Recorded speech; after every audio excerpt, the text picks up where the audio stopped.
10, 9, 8, 7, 6, 5, 4, 3, 2, 1.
Hello everyone and welcome to Stadium Connect North, all the way from Canada.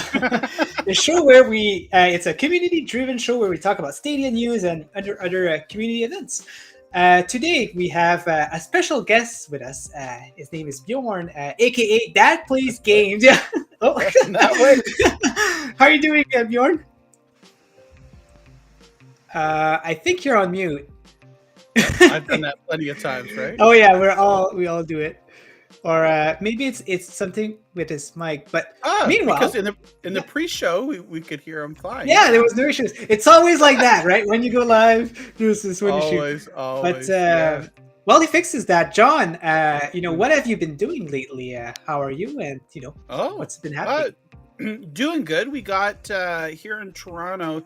Yesterday it started out with rain, rain. It changed to freezing rain, and then we got snow from late yesterday to early this morning. So the roads and things were very icy and snow covered and whatnot. So it was quite an adventure today. But other than that, just chilling, relaxing, playing some games, maybe some Dynasty Warriors, cool. Yeah, some cool things. We also got My Hero 1 Justice 2. Played a little bit of that as well. So just the new games, just been relaxing and playing those and looking forward to the weekend here. Nice. So Bjorn, does it work now? Yeah, I think so now. I think my there we go. We can hear you. All right. So I think I think it's kind of cutting on you. Is it?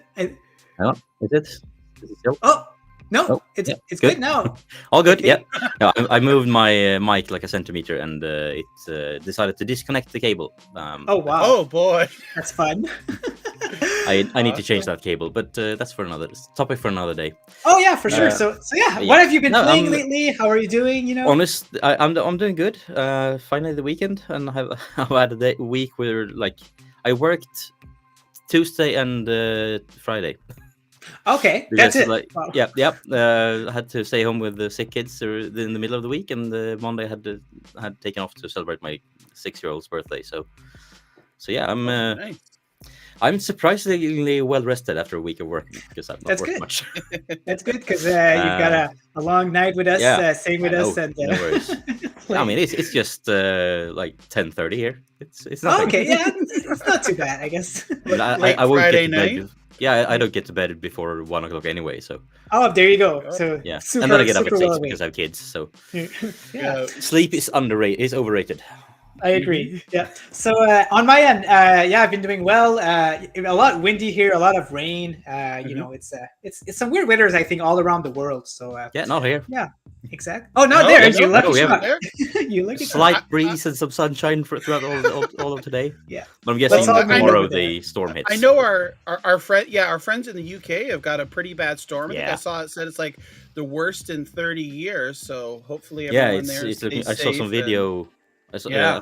think Yeah. Duncan shared a video from Heathrow where like a plane was wobbling as it came coming down. I was like, yeah, glad I'm not on that trip. That one. Yeah. yeah, exactly. Get out of here. Yeah, I agree. Yeah, that Oh will my give you God. nightmares for weeks. Yeah, I yeah. can imagine. So today we've decided to put to ask Bjorn to come on our show because he has a special event, and it's 12-hour streams to support some good causes. So Bjorn, I'm gonna let you go ahead and talk about it, and maybe give us some details on this juicy event that you're doing. Yeah, so 12 hours on Saturday next week, so not tomorrow. And I'm basically just gonna stream strategy games for 12 hours straight because that's something you do on a Saturday.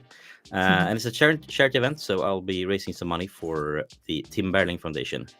And they do a lot of work for mental health organizations around the world, especially in Sweden, but also globally, and support them financially and also in other ways. And they also support mental health research, which is also very important. And for those who don't know, Tim Berling is the artist Avicii. So when Avicii took his life a few years ago, his parents set that up.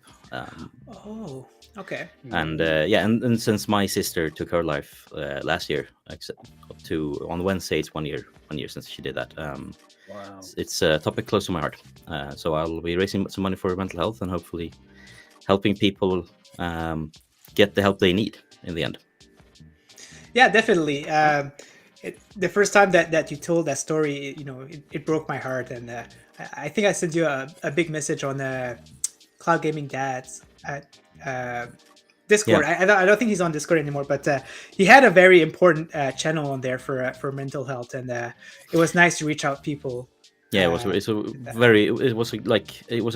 good to have that safe space for everyone, I think. So yeah, Exactly. mental health is increasingly important. I think I saw some statistics that last year alone, or maybe it was 2 years ago, from that the stats was from I think was close to the equivalent of seven school classes of kids. So like 250 teenagers and young adults took their life in Sweden. And Sweden is a nation of what 10 million people.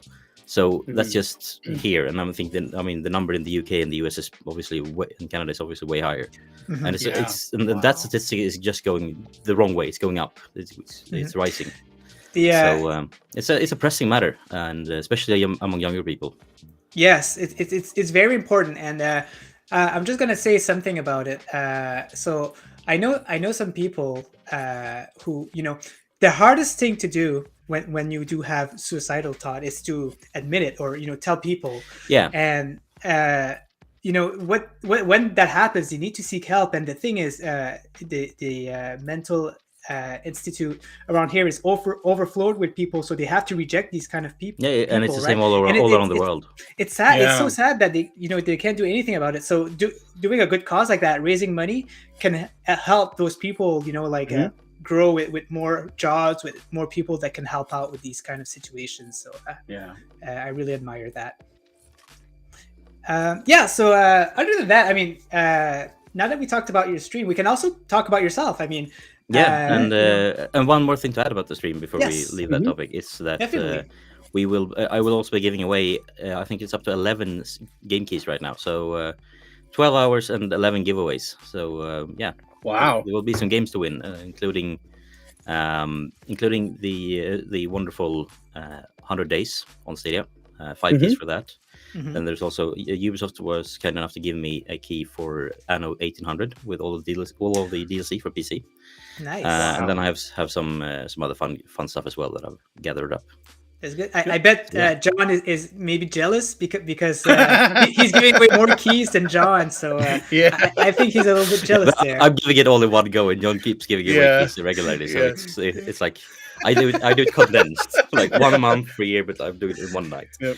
Yeah. And just a reminder for those watching here or listening, we've got Dad Plays Games details, links to his Twitter, YouTube, like all his socials in the description of the video here. So no matter which channel you're watching on, you can check the description and you'll be able to, check out stream, give Bjorn a follow here as well. And yeah, I mean, the next YouTube subscriber will be number 200. So Wow. yeah, I just checked. I'm up to 199. So which is like when you really stop and think about it, it's insane. Like I have 200 people around the world who like watches the stuff I make. It's crazy. Like, I agree. Like it's just That's a number awesome. when you look at it, but then when you really sit back and think, it's like, oh wow. Let's see. Oh, and we're at you're at 200. Let's see. Am I at 200? Hold on here Pushing. because, yep. I've got it Yeah, over 200 on live. Screen here. Yeah. I think that's Winstar who snagged that one. That is very Thank you 201 so now. much. So there we go. Yeah. awesome. So Congrats. awesome. Yes. Thank you so much, everybody. So this is will also be fantastic. some kind of like your 12-hour stream will be kind of reflecting to that also. So that's good. I've also heard that you might be doing a challenge, some kind of challenge during the stream. Yeah, I've set up a bit of several milestones at this point. We have the milestone for I think with $100, which I've already reached thanks to Jack the Slipper I saw in chat Wow. recently. He was kind enough to donate $100 just several weeks ago already.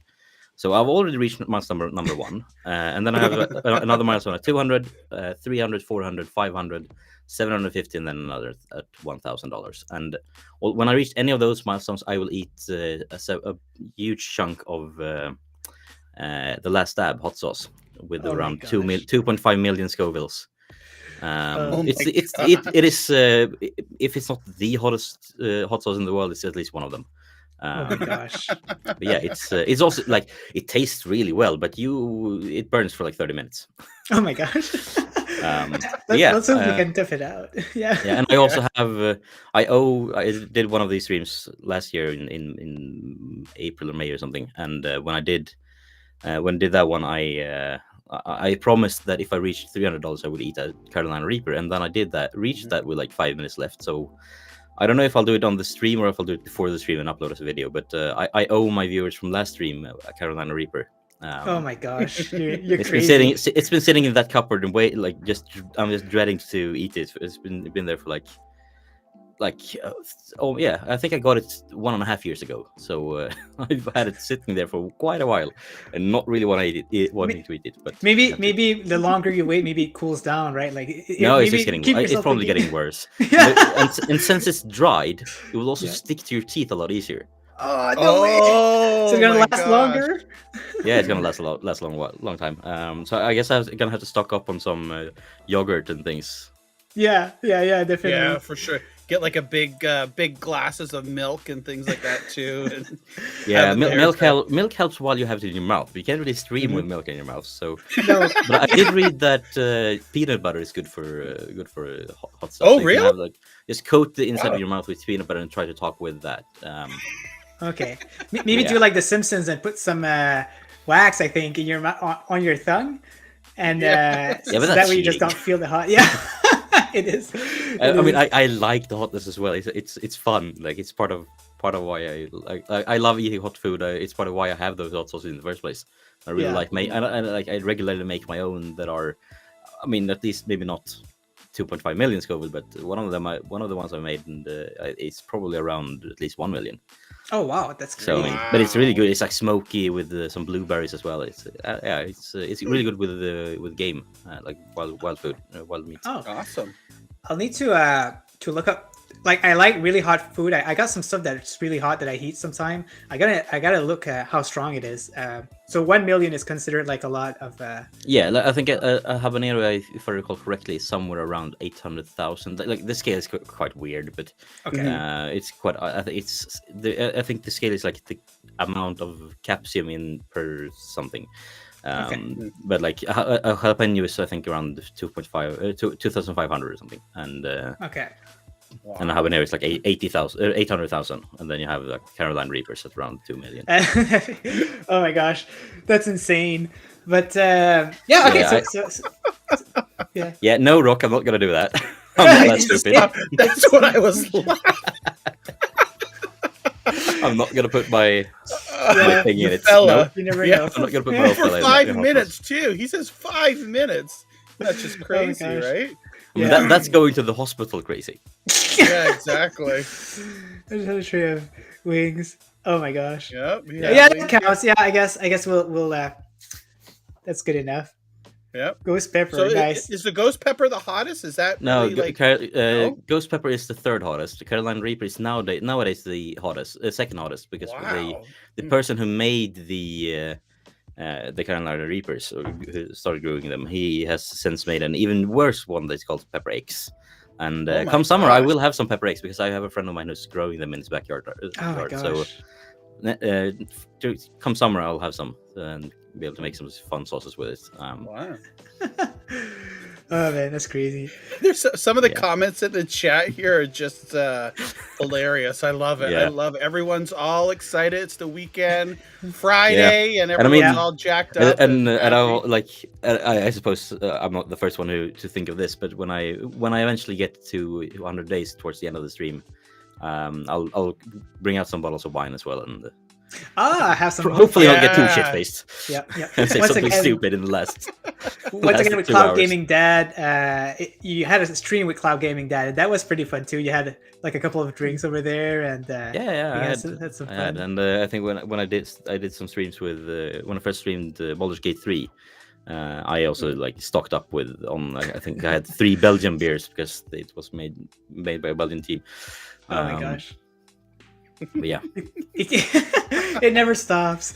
Oh my gosh. So yeah, we're gonna go to the news pretty soon. But first of Yeah. all, so we talk about a little bit about you, Bjorn. But for the people who doesn't know you, we just have a few questions, to talk about who you are, and if people are interested in what you do. So Yeah. if you want to tell us who you are, Cloud Gaming Dad, how you got that nickname, some of your favorite games you've played, and yeah. I think I chose a name when a couple of friends of mine thought said, hey, you should try streaming, and I was like, yeah, sure, I can try streaming, but I don't know which game it should be. They were like, and at that point I just got my first kid, and they were like, and then they gifted me a game called Diaper Dash, and it's probably a game that no one has ever heard of, and it's a game no one should ever hear of because it sucks. Oh, okay. It's so bad. Diaper Dash. And it's like one of those, like, you just run between tasks and like you try to keep it up. But the thing is, every like 5 levels they reset your progress. So like you get some unlocks every now and then. And then it's like you now have a new office, a Oh my new kindergarten to take care of, and you lose everything. It's like, seriously. But yeah, so that and like when I was gonna set that up, I was like, yeah, but I considering I'm gonna play a game called Diaper Dash, and I'm a new and at that point I had just becoming a dad. I was like, yeah, Dad plays games, and then I just decided to stick with it, and ever since. Oh, it's that's not- awesome. so yeah, and then I like initially I had some idea that I would try only do like gaming videos, but with a parent angle.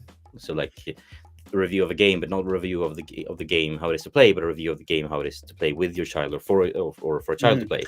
But I quickly decided That's to awesome. to keep that on the back of my head, but also do the things I wanted to do really, because like at the end of the day, this is a hobby, and I just want to do things that like I do the videos. You want to have for fun, me. right? Yeah, I mean, Yeah. like I said, I want to have fun. I do the videos for me, and if people want to watch them, then that's super cool. Like the video I'm working on currently is basically like a video letter to my son when he gets a bit older, saying like, these are all the games that I loved growing up and that defined me as a person, as a gamer. That's awesome. And I would love it if you would play them with me, but you probably don't want to do that because like there's 10,000 games coming out every year. Yeah. So instead I made them like a 10-minute video with it.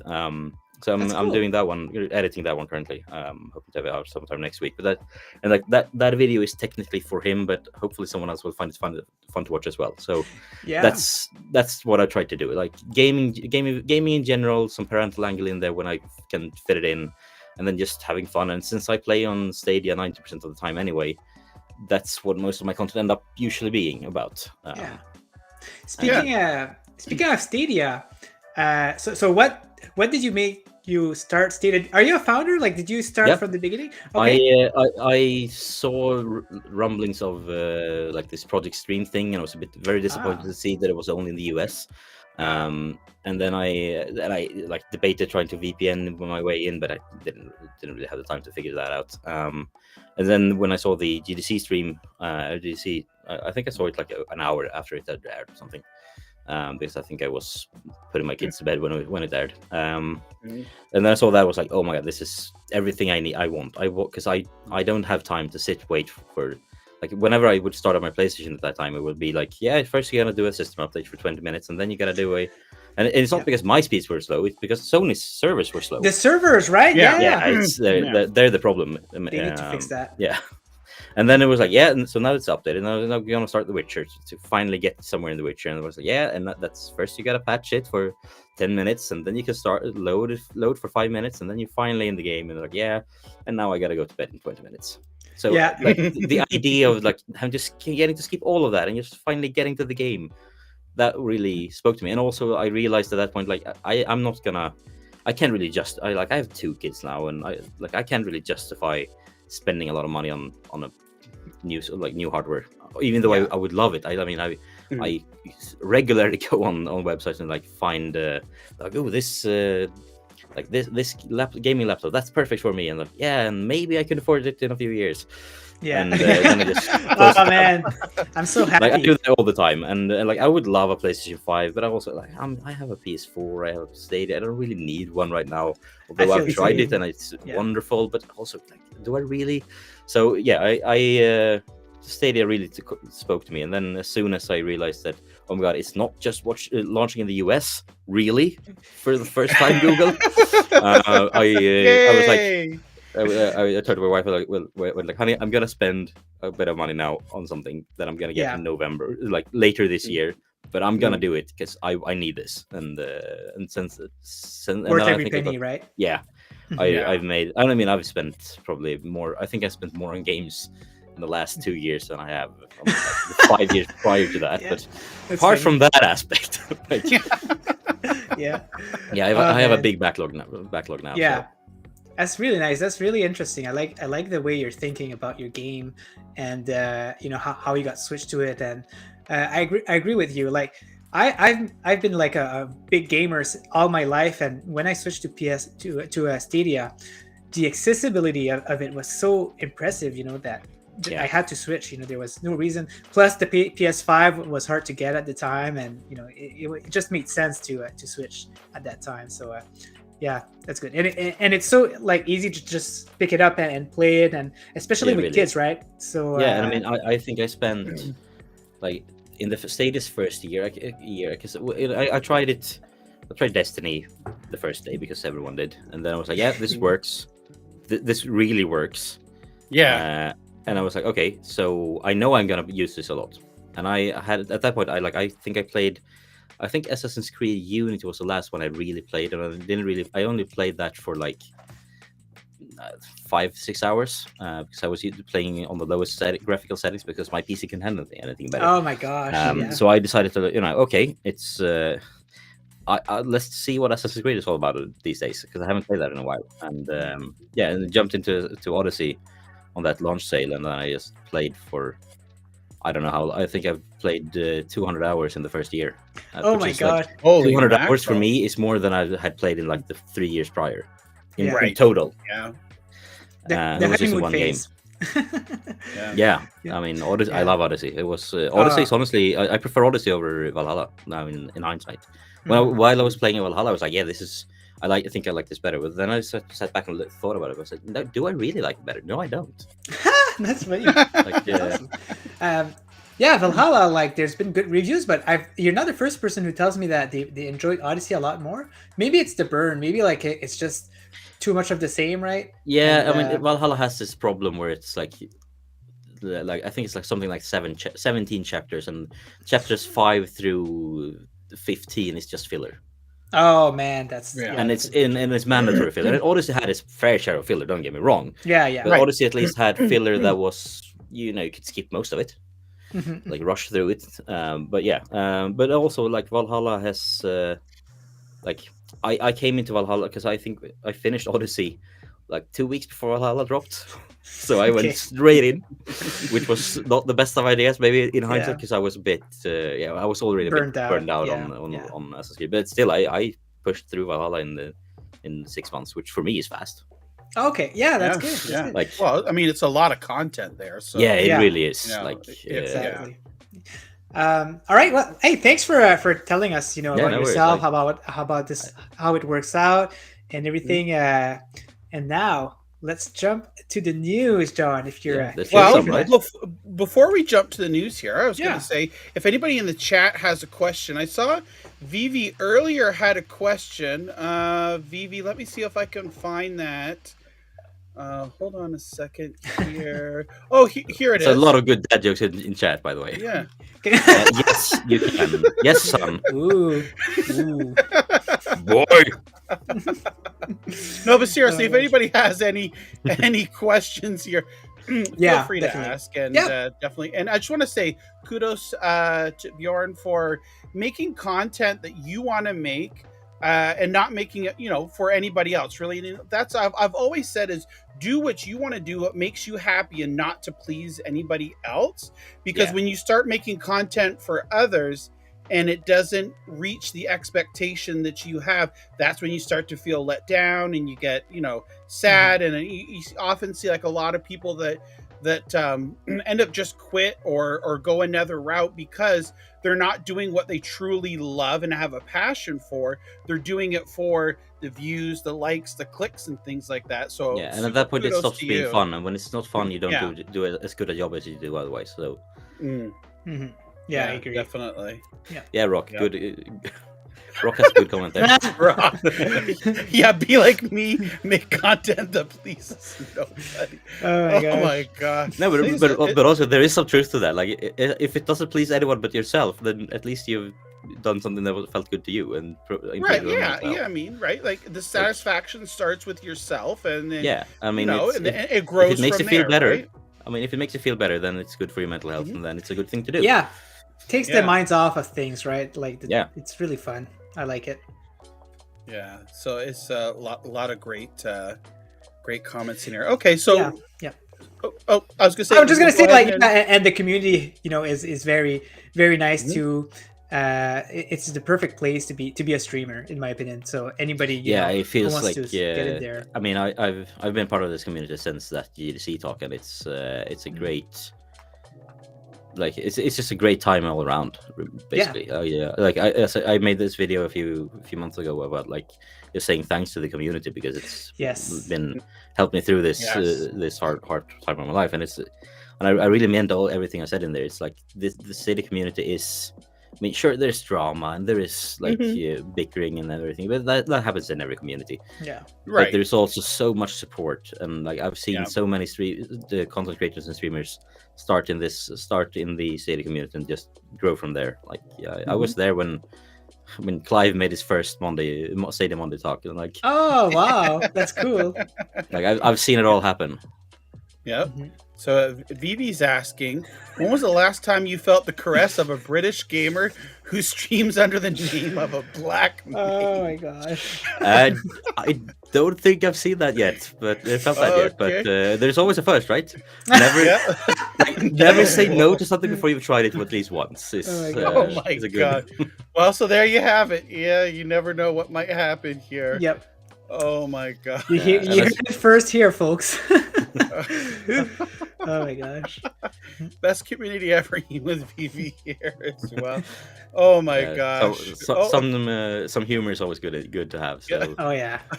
And some self-distance. So, we've got one more question here before we go to the news, and lo and behold, guess who it is? Our favorite Vivi's back again. Vivi's back again. He says, "Why is your beard so glorious? How do I get one? And can I touch it?" I haven't.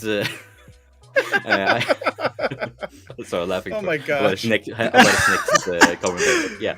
No, but I think I've been growing this beard for 5+ years at this point, and I realized that without a beard, I looked like I'm like 15.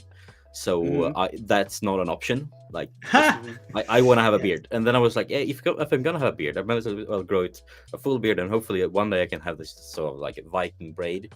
Yeah, that'd be cool. Because I mean, I'm from Sweden, and Sweden Right. known for the Viking. I mean, I could probably pull off that look. I hope, but it's a bit of a stretch to get there. I can like maybe get like a small like this. So it doesn't. Oh, there you go. Yeah, you could put like a elastic. Yeah, it around needs to be there. like twice the length before. So another 5 years. So yeah, that's the trick. Yeah. Just don't cut it, and just keep going. it growing. Yeah. And So- yeah, if you come over to Sweden, you can touch it. Have a nice So- trip. Yeah, so we have another question here from Fletch is asking, what's your most anticipated game coming to Stadia, which we know of? Definitely Sky Climbers. Oh, Sky Climbers, Yeah. yeah. Sky Um, Climbers. sure. Okay. Yeah, I'm eagerly awaiting my Akane plushie here. It's the one that's shipping later than the others because it took a bit. Oh, longer to okay, finalize, yeah. But, Yeah. yeah, The wolf. I'm like it like fits all of my like all of the things that I like about the different genres. Like I love city building. Like when most of the times I spent in Age of Empires 2 wasn't actually spent fighting my enemies. It was spent building nice cities. And I love, like, everyone loves Pokemon, right? Mhm. And Yeah, also sure. Minecraft and Valheim has been great experiences with friends. So like combining all of that into one, I was like, yeah, sure, of course. Yeah, the best games is when they let you do what you want to do, right? Like no And pressure on anything. Yeah, my son got Pokemon Arceus for his birthday, and I like just looking at that, it was like, this doesn't like, it tries to do something new with the Pokemon genre, which I like them doing, but it's done like it's so half-assed. I don't want to play it. Like I just look at it and like, you barely put in any effort, and you have so much money from your anime and merch. Like you could have done, you could have pulled off Sky Climbers years ago, but didn't. Yeah. So yeah, I'm Yeah. happily supporting Sky Climbers. Awesome. So Sure, yeah. hoping I think I have two Stadia alpha keys waiting when it launches. So Oh, perfect. Awesome, yeah. Yep. looking forward So to Metal Wolf- doing that. Metal Wolf is saying here, he says he thinks his beard rivals yours, and Vivi I says mean, we should have a beard I'm up. off. Yeah, I'm up for a beard we're off. gonna have to have Yep. a beard off. I don't Yeah. know if Metal Wolf, if you're Tweet me able to tweet well, me a no, picture. if he's able to come on now, if he Even wants to, better. or during the show, send send because I'll be doing the news here. Send Ninja a DM on Twitter, I'll do it right and now. we'll get you a link, and we can have an official Stadia beard off here with a battle of the beards. If not I today, like that then name. maybe in the future, right? Yeah, I like that name, Battle of the Beards. Battle of the beards. Oh There my you go. god. And one last comment here before I go. Rock says his beard rivals his 8-year-old nephew. Oh my gosh. Yeah. Okay, so let's we're gonna move on here. Maybe we can revisit this here at the end of the show, but we're gonna go ahead and move on a little bit to some of the news here. And I'll get that up and running. So the first thing that we want to talk about here is we got 2 new games Stadia this week. My Heroes 1 Justice 2. I streamed that and it was fantastic. Had a fun time. I played with Mr. Bayram Plays Paul, and we were the first 2 people to have a ranked match and be on the leaderboards on the Stadia version of the game in the world. So he was number Nice. 1 and I was number 2. So that was Oh, a little bit of Stadia history, yeah. But it was fun. It was really fun. And then Dynasty Warriors 9. I know Fletch has been playing the heck out of this one. So that's here on Stadia from Koei Tecmo. And we also got a chorus demo. So I believe it's a 30-minute demo. Or maybe it's the first couple of missions. I can't remember. I know over in Discord there was some discussion about it. Death Alive was asking. I think it's maybe a couple of missions. So which averages out to maybe around 30 minutes or so, something like that. So totally awesome. And let's now move over here. I'll get that closed. And we also have it's live now. Jackbox Party Pack 7 free weekend. Play it now through Monday. No subscription needed. Now, I know that there was a little bit of a discrepancy here. It says play it on Stadia Pro through February 21st. No subscription needed. So I think that was just a little mistake here. Yeah, because Scooterama asked to, and I think, NinjaGuy responded as well. I don't know. It doesn't say anything there. Someone just making a smart comment. The clear thing is that you need Pro in this one, yes. Oh, is it? Is it you do need Pro? Yeah. Okay. It seems like free play days are generally a Pro thing. It may have been one or two that hasn't been Pro, but I think most of them have been Pro. We thought that they were starting to change that a little bit. I think it's been like you said a few times since we haven't seen a one that requires Pro, but I guess it's not like out of the box yet. Yeah, I think it's part of them wanting to push people into Pro, which I mean I get it. If you look at the pure financials, Pro is good for them. Yeah. So I mean that's cool. I mean it's a fantastic game. I already see like Squids was streaming it earlier today. Petter Games is talking about streaming it. I streamed it the other week, and it's loads and loads of fun. I know, granted, my favorite one is Jackbox 4, though. 4 is your favorite? Yeah, because 4 has this survive the internet minigame where you basically create, like, you get a picture and then you write some, like, what would be a good headline for this picture, for example, and then someone else has to like tweak what you wrote into something horrible. So it's basically Cards Against Humanity, but with a twist, and I love that. Oh, so, nice! Oh, nice. It gets dark very quickly. Yeah, and then with the right friend group, that's just the best. Yeah. Well, I'm sure if Vivi was in there playing it, he would probably take it to the twist. Okay, so here we go, and we have this. I don't know who this is. This person named NinjaGuy X. He sends out this ridiculous tweet. I just don't know. I wanted to talk about it here. He says, "I'm not sure if it's been shown before, but if it's the first time I'm seeing this, Battle Billiards is coming to Stadia this year. It was part of the game jam that happened last year that was sponsored by Stadia. And now we've got, make sure I'm clicking on it here. We've got confirmation here. Battle Billiards is coming out this year, so stay tuned. So that's awesome to see. And it's a fun little game here. It shows 2-player. I'm hoping that this one comes to Pro so we could get like the maximum visibility for this game, because it would make a perfect Pro game. You can see each of the little pool balls all has, their own little personalities, and there we got hands and eyes and all that good stuff. And it looks like, at least in this instance of the game here, 2 people playing on the same screen.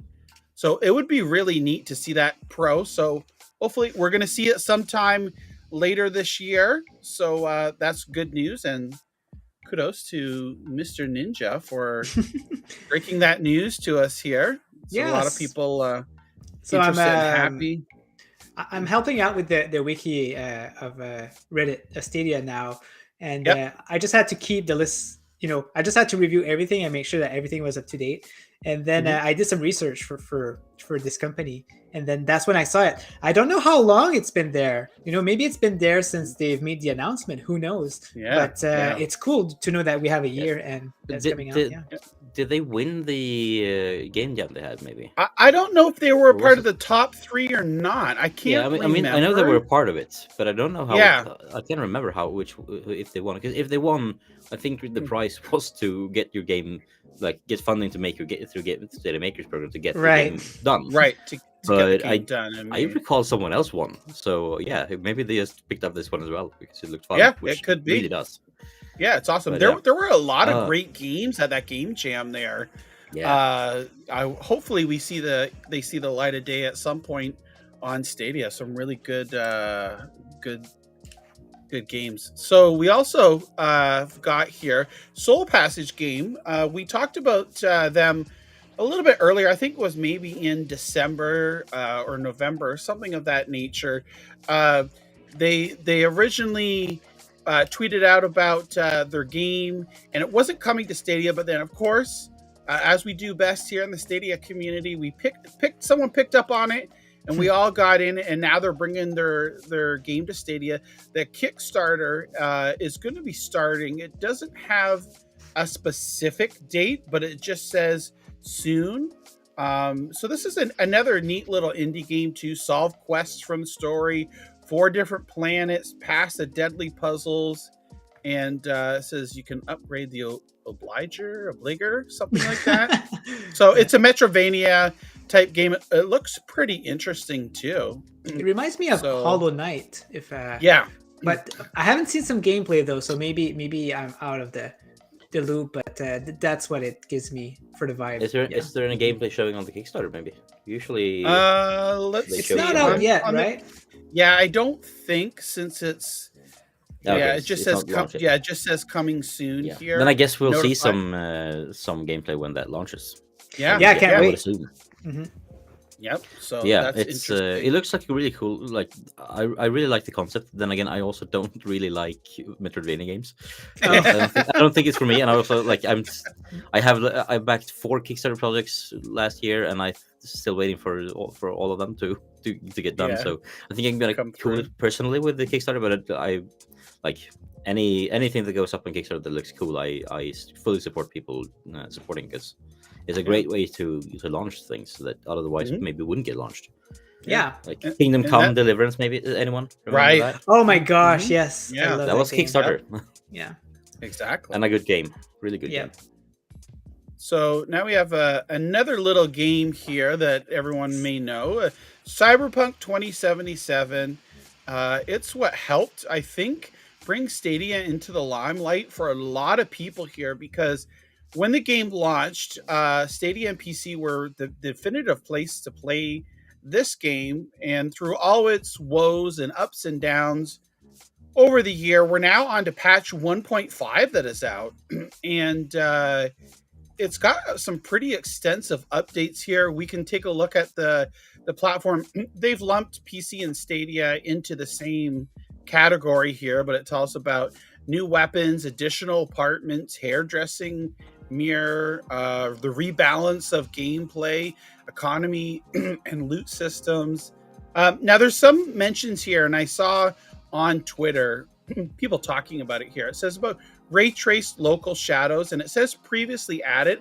I believe, I mean, the way I'm understanding this is there's not any ray tracing on Stadia. It's on the PC version. Yeah. And since they've lumped this together, so I kind of just think that, you know, they came back. They came back and explained that. They said that the ray trace was just for PC, and the spatial headphone audio was also just for PC. Just for PC. Okay, good. Yep. So there we go. And we've also visual quality improvements. We know that was previously added, and improved crowd reactions. So those are just a few of the updates. Like if we go down here and take a look here. Yeah, this is a long list. Yeah, and this isn't even everything. All the different apartments that you can have, the appearance customization, what's new at Wilson's, new poses in photo, combat AI, crowd improvements, drive models, like vehicle traffic, balance of gameplay, cyberware. I mean, this just goes on and on and on, which is good. You know, we're not complaining here. This is and awesome. I mean, you're still not even at the fix the bug with this quest part of the list, which right? Yeah, and see, and it's just like weapons, UI, quests. Yeah, now we're getting oh my gosh, massive open world. Like, can you just essay? imagine the amount of work that they've put on this? Is ridiculous. And I think, and I've kind of mentioned this before, is I think this is really where they would have liked to have launched the game at when it did come out in 2020 here, but you know, due to unforeseen circumstances and there was all also the stuff, some issues with the leadership promising a lot to shareholders and saying like, it'll be done by this time, and then it just wasn't. I think the first time they released set a release date, I read that the developers were like, we don't even have a proof, we don't even have an alpha, and you already setting a release date a year from now. Like, no, never gonna work. It's like if they had released in this state, it would have probably not been as bashed as it was. Yeah, it feels good right now. Yeah, it feels and I loved it on day one anyway. Like I think I still maintain that it's a great game. It wasn't as great as it could have been, and it seems like we're getting really close to that initial promise at Yeah. this point in time. So hopefully they keep going. Yeah, and we see here. I see Fletch in the chat mentioned too. There's a field of view slider now, goes up to 100. So that's a lot of people were asking about that. Now, what I've got highlighted here is it says here, that there's a lot more improvement and fixes in this patch. So go check them out in the game. So this whole huge long list of stuff is not even everything. So hats off to CD Projekt Red here and doing an amazing job on keeping and sticking with the game here, seeing it through. And they've always been awesome. they've always been like that too. Like Witcher 3 had some issues when it first came out, and Witcher 1 had a lot of issues. Yeah, and they're really good. They're extremely good at updating their game with fixes. So it's weird. It's a weird reputation, but that's what they're good at, So it's cool to see that they're keeping it I mean, I don't know. Have you guys seen the No Clip documentary about CD Projekt?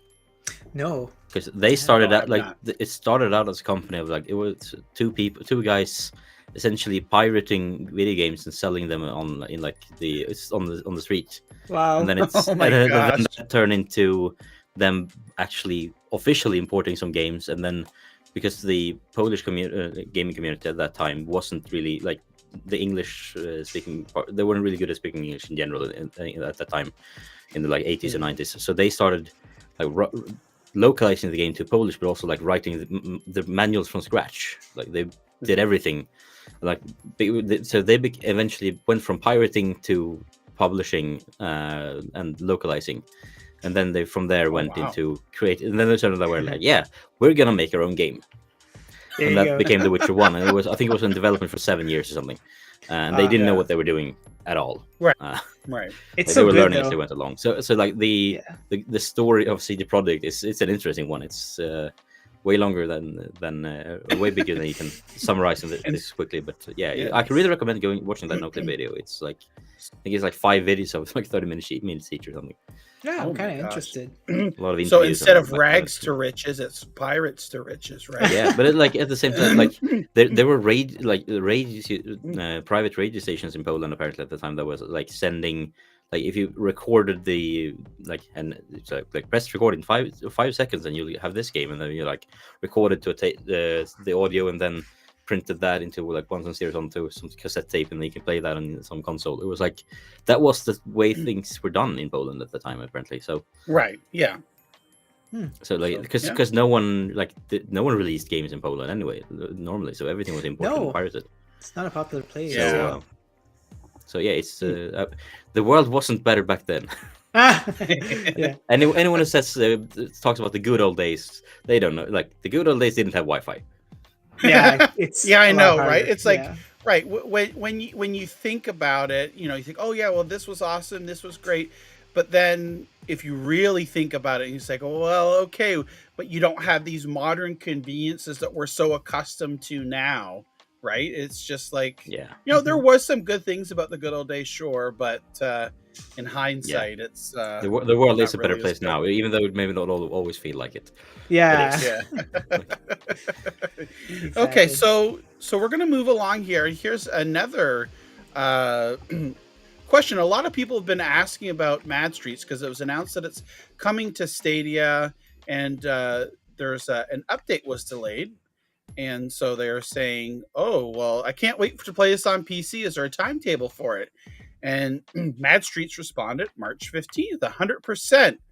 And somebody in the Stadia community here, Stadia en Español, said March 15th on Stadia too. And they said, yes. So it looks like that Mad Streets is coming out. Yeah, on the 15th here. So that's good. So probably not launching on Pro then. Oh, who knows, right? Who knows? I mean, they have done it in the past, but I don't think, in general, something launching in the middle of the month is not going on Pro initially. But I'm also guessing it will go on Pro within a few months. Yeah. I feel like it might become a Pro game. I recall hearing that, at least I think was some interview with Merrick's Market. I think I heard them saying that every in the. Or maybe it was 100 days. That in the agreement there was after 6 months you can put it on Pro. Yeah, Yves was saying when he came on the show, he says, look at like generally look a game that's been out for 6 months and you'll start to see them show up in pro. So that sounds like that's kind of like what follows the, a general rule of thumb. We did see 100 Days, Murex Market, and things like that. So yeah, and then other games that never go on pro, and some of the games take even longer. Like it wasn't what was the name of this? Kine wasn't that released in like January? Like the first, like just Kine was actually a launch. Yeah, it was a launch title, but that stayed off, and I was like, this is definitely going to pro. Yeah. And then like a year later, I was like, nah, fuck it, I'm buying it. And then like 2 months later, it came on pro. to be precise, games don't go on pro after 6 months, so don't see that as like a general rule of thumb. That means you can just stick around for 6 months and then buy it, but. Like if it's a game that looks good, buy it and support the developers. That's all I'm saying. Yeah. Oh yeah, exactly. For sure. Yeah, definitely. And so the next thing here I want to talk about is there was the we talked about this. We actually first again found out about this. Death Alive on Discord, right? Was told us a few weeks ago about the Breakpoint 2 Virtual Game Developers Summit, and we talked about it on the show as well. And I had totally forgot about it. Like we talked about it and that was it. And then I know when we talked about it, I went ahead and registered for the event. I was accepted, and it took place a couple of days ago here. And the day before I got an email. It says, don't forget about Breakpoint 2. And I'm like, Breakpoint 2, is this a new game or whatever? And I clicked on it. And I was sounds like holy a game. Crap. Yeah, it does. Right. I said, holy crap. I forgot about this. So I said, you know what? I remember that there's 2 sessions. Ryan Bartley, who's a product manager over at Stadia, he hosted his own session here, leaning into the cloud native, and also was part of a panel on game Q&A and whatnot. I streamed both sessions, and let me get it over here. Like, there was a lot of, let's get it started here, good information that we found out from Ryan here. I've got some notes that I made on it, and definitely I highly recommend it. It's a 45-minute video. Check it out over on my YouTube channel.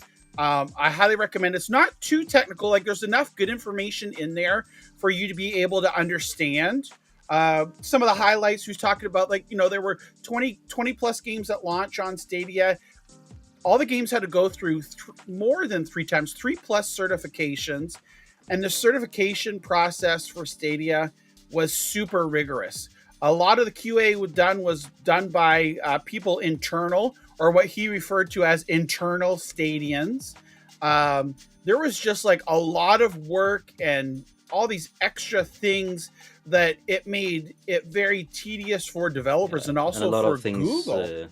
I specifically caught on to the fact that he's explained that it was like a lot of these basic things, like just getting your logs required command lines to be sent to remote servers, which is like if you don't do that on a regular basis, that's not easy to learn. Like everyone can learn it. It's not that difficult, but it's also not something that you just want to put anyone to do. It's a specialized skill that you will need to do that. So. Yeah, it's not developer friendly. Like I know that you had made a comment in the stream there. There was something about Microsoft, like there was a program in there. Oh, you're muted. There you go. You're muted. Oh, yeah. Oh, sorry. There you go. Sorry. Okay. I guess I was playing with my lever here, but so there's what was I about to say? So yeah, everybody, like a lot of people bash Google for like having like a bad system for things like that, but they're not alone, because I work in development, and I work with a system called Dynamics 365 for Microsoft, and it's a cloud-based accounting system, and it's the same. It's so it's not, it should be simple the way to make modifications and stuff, but you have to go through weird processes to make it work. And so when he explained it that way, I was like, oh my gosh, this is like exactly the same. So it's just something that's very early in the process for cloud-based things, and we're still need to see some improvement in that for sure. Yeah, and like you can see on the window here, kind of like what DadPlaysGames was talking about is, this rigorous process of going through these command lines, basically jumping through a lot of hoops, right? And all this testing and stuff that you had done. He also mentioned during this here that during COVID lockdown, a lot of studios saw benefits of testing with Stadia, specifically Bungie and Ubisoft. He goes on and talks about the develop anywhere, collaborate anywhere, where you can launch, test, and run your games. He talked about the channels, which is really very, very interesting, because he basically, you can have your own channel. You can beta test or alpha test or whatever you want to a select group of people. All you do is enter their emails, right? So you put this group in and bam, they immediately have access to your beta and your slice of the pie here, which is totally awesome. So, being able to do those closed beta and alpha tests, or even open, that's an awesome possibility there. Lots and lots of good information. And again, going back to the certification, so they implemented these new streamlines and changes to the certification because, as Ryan said there, he was like, after they launched and they got the 20 games, like the people at Google were like, oh my gosh, this is a lot of work. And they heard back from developers too, like this is really strenuous and things like that. So we saw July, the Google for Game Developers Summit last year. They talked about all these changes that they were making amongst development and pay and all that good stuff. And Ryan actually mentioned that they implemented this the last quarter of 2021, and they've heard nothing but positive comments from developers. The certifications have improved from going from 3+ to down to 1.6 average. Waivers went from 10+ to 3.8, and post certification waivers went from 10 down to basically 2.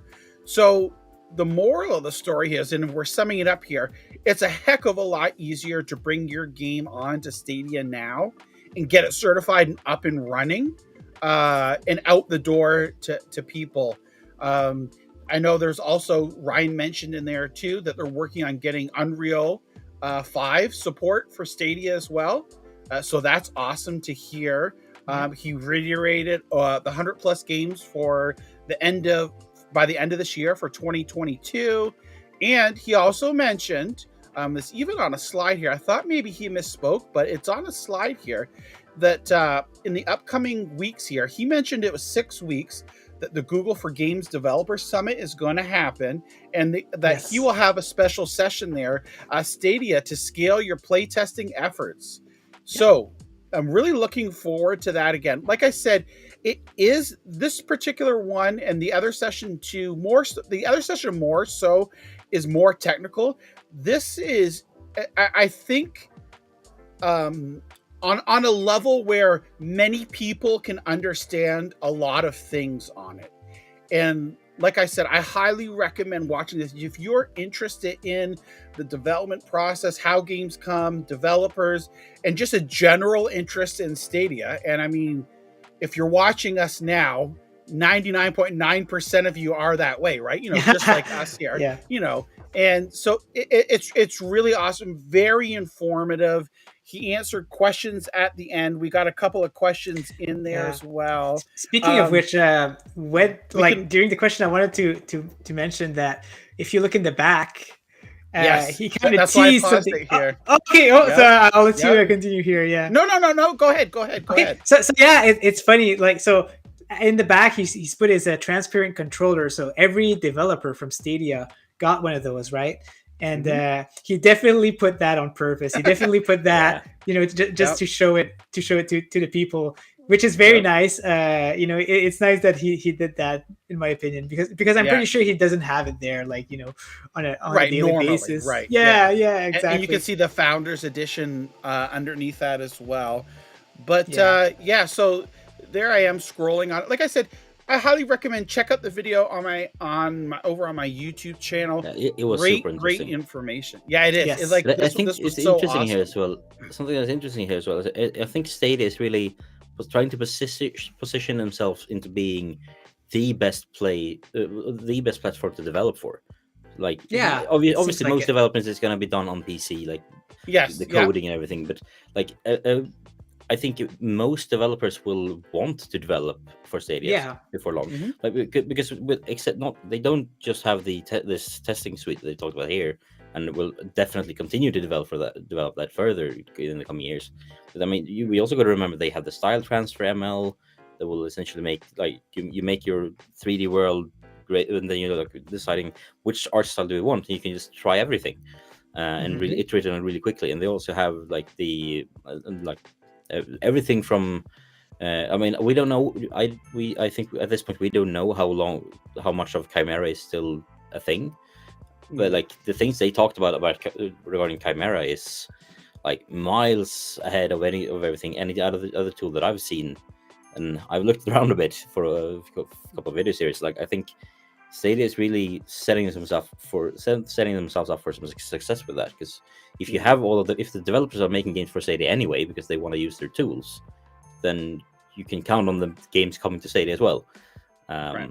So it's a clever move. I think it's a focus that doesn't seem to be good for the Stadia community at first glance, but the longer you stare at that focus, you realize it's actually really clever. Yeah, it's tough to compete also because when you look at other cloud gaming services, they don't need to put as much effort, right? Because Luna is a Windows 10 platform, so if the games is already on Windows, it's easier. Same thing with GFN, it's a PC, and then xCloud is using Xbox platform. So Stadia is like on a whole different level where people actually have to develop or port but their it games also into. means, but that also means they have a whole different set of possibilities that the others Absolutely don't have at this point. Yeah, I exactly. mean, I like the name when he starts talking about leading into cloud native in the beginning. I was like, oh, this is gonna be about cloud native gaming, which is unfortunately maybe wasn't. But at the same time, like yes, closing SG&E did mean the like cloud native stuff will likely take a bit longer, but I still think it's coming because I mean, if I was a developer, I would be like, okay, I have this idea that I want to do. Of course, I want to try. Like, if I can build that idea even further with cloud native, I would want to do that. And I'm sure if I had a studio that had some legs from the past. If I went to Google and say I want to do this cloud native game, could you fund it a bit? They would probably go yes. So I think cloud native is still coming, and that will be the big head turner. We're still in the early pioneer days, even though yes, we saw cloud gaming 10 years ago, but it's still very early on. And actually, we'll touch upon that here shortly. Yes, I was thinking on a about Ubisoft, that. a Ubisoft call from Yves. There was a question asked, and he made a very good statement on it, and we'll listen to that here shortly. But I really do think that kind of like what happened is like Google realized that with SG&E, it was kind of like too early on in the life cycle there. So they kind of just cut their losses on that. Who knows what else they're doing in the background, right? Like they could still be having some sort of development on this native things. Eventually it's going to come there, but that's something we'll touch upon here in a little bit. Who knows? Maybe the tech wasn't really ready for it as well. Right, exactly. Game Boss might have been just an internal alpha at that point and being like, it's something we want to do. We're gonna do it, but maybe it's not ready for developers to start building for yet. Right, which is fine. I mean, that's the way Google always do their stuff. I mean, they build release an MVP and then just keep improving it over time and hope it sticks.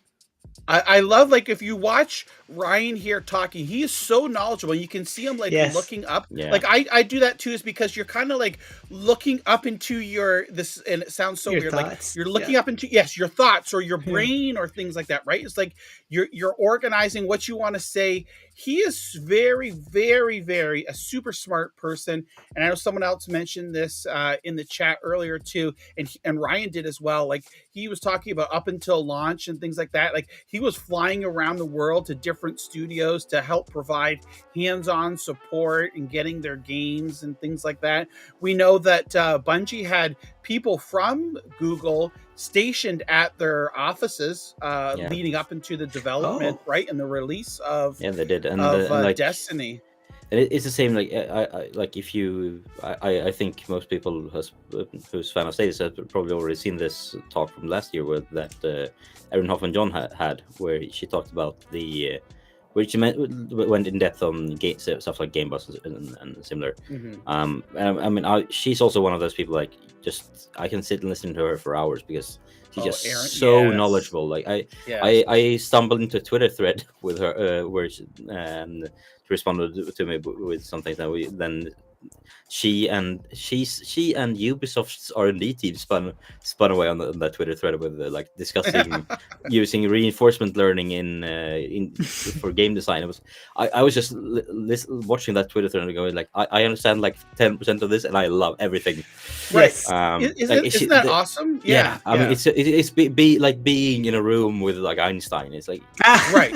Yeah, she's like the Einstein of video games, and I just loved listening to that.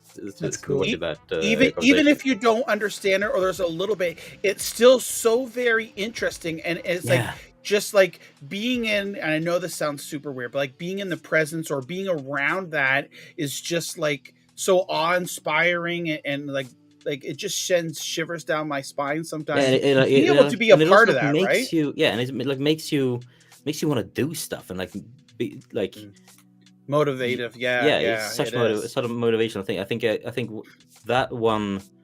that thread probably like accelerated my desire to make like videos about cool tech even more. Like I've done 2 of those videos already when I like just dive into cool stuff that I can find on the internet about things coming into video games, like the like how Embark Studios, which unfortunately is to this point to this day isn't confirmed for Stadia, but they have this free third-person shooter called Arc Raiders coming out, and like that looks like a game that like it's ex-DICE people.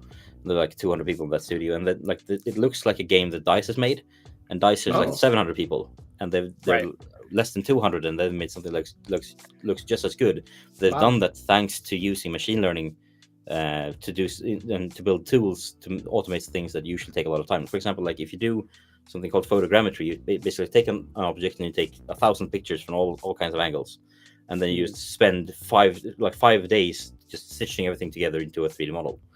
They have a software now that they've built internally that essentially is they take all the pictures like usual, and they hit the button, and 15 minutes later they have a fully functional 3D model. Like nice. And they also have another software where they basically say, this is the physics of the world you're in, this is your 3D model skeleton, get from point A to point B, figure it out. And then using machine learning, they essentially teach that model how to walk or fly or whatever. And then they have finished all the animations for their game. So they've automated the animation of like the mundane stuff. That's crazy. And I mean, that sort of tools is just like the tip of the iceberg of what's going on. And and from my understanding, like the things that are going on on the Stadia R&D side is on that level as well. It's really exciting stuff. It's part of why I'm so excited about Stadia in the first place. Like cloud opens up so many new doors. Yep. That definitely previously wasn't open. Yep. And you can see here's one of the highlights for in the channels there. Look, create a channel, add players to the channel, and this is you can push out updates to the channel. It's like very easy, automated. You can see it bam in real time. Test it on your Chromecast, test it on your PC, your device, whatever can run Stadia, bam, it's instantaneously. Click the button, John. Click it now. Can you click it? Click it. Yeah, I wish there. But I saw you highlight it here. Soon Alive, I believe, is Bibbidi Bob on Twitter. Hopefully I still have that right here. That you mentioned that Stadia is the only platform that's built for cloud-only games. I think it'll benefit from them in the long run. I'm glad Google made Stadia this way. It's better than just being a PC in the cloud. And that's I completely agree. I think we all do here agree on that it's built, again, as cloud native. Although maybe at this point in time, there aren't games specific that are cloud native yet. But like we mentioned here, it's going to take time, the natural evolution of things and stuff like that. And again, Yves is going to talk about that here. We'll listen to a clip shortly as well. Yeah. So again, check this out. I can't keep saying it enough. It's not because I want the views. It's because this Breakpoint leaning into cloud native with Ryan is so, I think it is so awesome. It's one of the most very informative bits that we've gotten here. And again, this is all geared toward developers. It's not geared for the public or for new game announcements or things like that. It's just, for us here to dig in and dive, because we're interested. I don't want to say nerds, but that's what, like someone might say. I'm a nerd and I own it. Are nerds. Yeah, exactly. You know what I mean, though. Yeah, we're I see it as a very compliment techy, to someone called a curious. nerd. Yeah, it's like, yes, I am. Thank you. Yeah, yes, exactly. Yep. Yeah, So I think this presentation is probably the second favorite video game related presentation I've seen. Wow. The Aaron Hoffman John one from last year is my top number one. I think go back to that regularly, but yeah, this is definitely up there. Yeah, I love this. Oh, I ate it up. See Dre mentioning here that there's a game that runs Google Cloud could have up to 8,000 players, but it failed. It's called Scavengers. I never knew about that. Yeah, I never heard of that. That's strange. Yeah, that's going on the list of things to check out. Yeah, exactly. Yeah, exactly.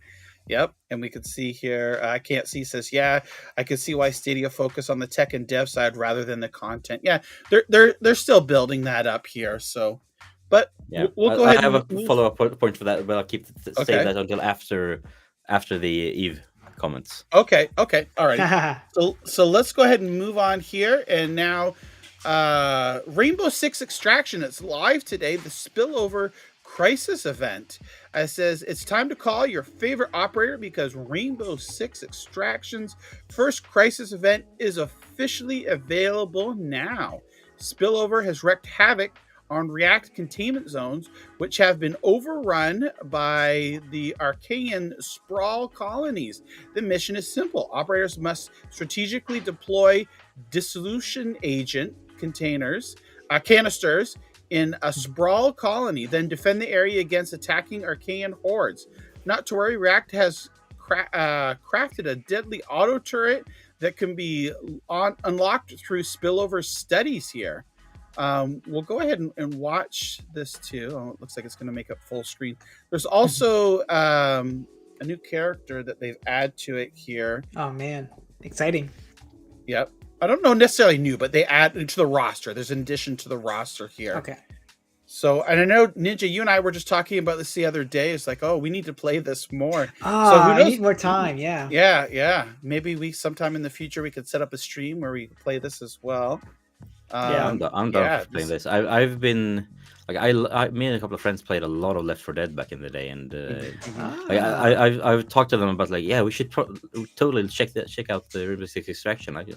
I'll send you my buddy codes, but we've yet to schedule that. We've been talking about it for 3 weeks now. You're probably excited for World War Z also, right? Because it's kind of the same type of I'm not for that. It's a good fun. Like some days you just want to chill back and shoot. Yeah, shoot zombies. Right? Yeah. Yep. Exactly. And, doing it with friends is always more fun than doing it alone. So definitely, that's for sure. And moving right along here, we've got more information. Baldur's Gate 3 patch 7's available, and so they're saying here, wonder what's new in our latest update. Well, check out this handy thread here.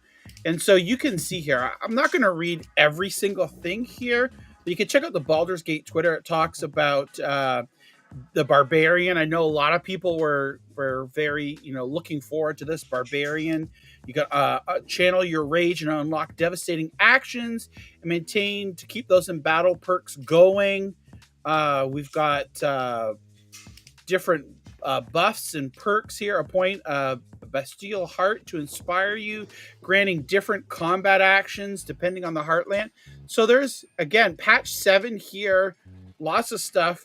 It also was mentioned too, I think there was a question asked about, do you think we'll see the final retail release this year for it come out of early access and beta? And I think at this point they're saying they're not anticipating it yet for this year here. Yeah, and I get that. If you look at it, I think Yeah, the content currently in the game is, I think, right. in terms of how like the amount of levels and quests and things. I think it's around maybe a third or a fourth of what's going to be there in the final release. So That's not they bad. obviously need more time, but which is fine. I mean, as Richie on Helix Cloud Games always says, that brings up that quote from Miyamoto that a bad game is bad forever, but a delayed game is good. Is eventually good. Something like that. It's like I'll happily wait for Baldur's Gate 3 forever if that's what it takes. I mean, I've waited 20 years since Baldur's Gate 2 anyway, so we can wait a few more years, right? Right. And, I mean, it's a game where you can literally pick up a goblin and throw at an enemy, or like just pick up a frying pan that's lying on the ground and use that as a weapon. Like any game that has that sort of flexibility in what you can do, it's basically pen and paper RPGs. But yes, I need to buy that. I need really. It's so much fun. I love Baldur's Gate 3, and I play a lot of pen and paper RPGs, not D&D, but other ones with some friends, and like sometimes it takes a long time between the sessions because we're all busy adults, so can't get together as often as we would like, and just having this to fall back into whenever the urge arises to play some RPGs, it's just like Baldur's Gate is amazing, and even the old ones. So if you haven't played those, go back. And I've played the old ones. Yeah, that's like, why. To this day, they're still considered by a lot of people to be among the best RPG games ever made. Like, don't play it with a controller. I'm just gonna say. Yeah, don't play it with a controller. Like it's a mouse and keyboard game, definitely. Touch works fine. There's a touch version that's okay for Android and iOS. Oh yeah, I played that too. Yeah, but that's true. It's like if you haven't played Baldur's Gate and like RPGs, go back and play it because it's a staple of like it's the genre when it's at its best. Really, it's I mean, if you like The Witcher 3, this is just as good, if not better. Yeah, so you can see here lots and lots of updates, and again, just like the Cyberpunk, they're saying here, this isn't a list of everything. If you'd like to check out the full list, and they link you to on Steam, where they've got a link, all the description on everything. But anyways, this is a beefy patch, and it's great that the company's allowing players to be able to partake of this development cycle. Going into it, you know what to expect. It's an early access game. It's in development. You're helping shape the game based upon feedback and data that they gather and things like that. So this is awesome to see. And I think it's also important to note that when I say it's like a fourth of the game in there, it's still a good 20-30 hours of gameplay. It's worth the money. And then you can just replay it how many times you like with new characters, and it will play completely different. Because it's just, I mean, this is not just like slightly branching storyline. This is like a forest of branching storylines. Right. Yeah. In there, like, you can do things so many different ways. So yeah, it's like everyone who likes RPGs should get this game. And I mean, if you don't want to get it right now, then wait a bit. But it's always gonna be. It's gonna be a long time until it's on sale. So just it's not gonna come on sale. Yeah. Maybe a launch sale with like 20% off when it finally launches in like 2 years from now. Right. Right. No, but then you got to think. Great game. Right. You got to think like, because let's take that scenario. Let's just say hypothetically, it's on sale for 20% when it launches in 2 years, but then you're saving 20%. So what? $10-15, say maybe $20 at the most, being generous. You're then have missed out on those 2 years of the enjoyment and the building, and the excitement of it. So for me, the way I look at it is, if I'm really excited for a game, I'm not going to wait for a sale. I'm going to buy it when I want to play it and get that enjoyment, get that we'll call it early adopters, fee. I'll gladly pay that to be able to get that experience rather than waiting 1 or 2 years. Let's say Stadia does one of these promos where you like buy a game for $60 or more and get a free Premier Edition. This is a perfect game for that, because I mean, if you at least just the slightest bit of interest in this game, just pick it up when there's a promo like that, and you'll have a great game to pick. And you do help the developers also by paying. And I mean, Larian Studios says they're not, like, if you look at their previous 2 games, like Divinity Original Sin and Divinity Original Sin 2, I think the Metacritic scores of those are up in the 90 plus. Yeah, they're Like really they good. are, and they were developed the same way. They started with an early access. Those were made through Kickstarter, and this is made through Wizards of the Coast money. Yeah. But like they start out with an early draft, and then they just keep refining it until, along with their fans, until it's done. And like these, I think I read that they are close to, I think was it 200 people or 500 people at this top point. So like any of these patches which release like I think there is 4 in general, maybe 3 or 4 patches a year. Each patch is huge. Yeah, Because exactly. they're a big studio now. Like they're not just some small indie team. They're a big studio. And when they make a patch every 3 months with content, that's like, you can just imagine how many man hours of work that is. It's a lot. Yeah, for sure. Okay, so we're moving along here. We're all about patches this week, right? So Farming Simulator 22, patch 1.3, and more content is coming soon. So we know that there's a patch 1.3 is coming out. It's going to be released shortly. There's a series of optimizations and fixes. Farming Simulator is niche as some people might think it is. It's actually quite a very popular game. I know it's already reached like a couple million sales across all the platforms. There's even esports. Like yep, You kidding me? Really? Well. I saw some. What? I saw a clip from like the finals of the latest tournament, and I was like, Oh my gosh. It was like I barely understood anything, and I just watched like a recap, but it was exciting. Like they were like, Really?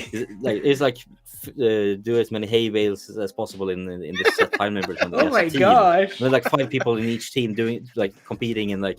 And then you hear the caster going like, "They're stuck on the bridge! Oh no, they're stuck on the bridge! Really get one last one in. It's going, it's going. It's in with 2 seconds left on the clock." So it was amazing. Like, I get the excitement when I saw that. I was like, "Oh yeah, now I get it.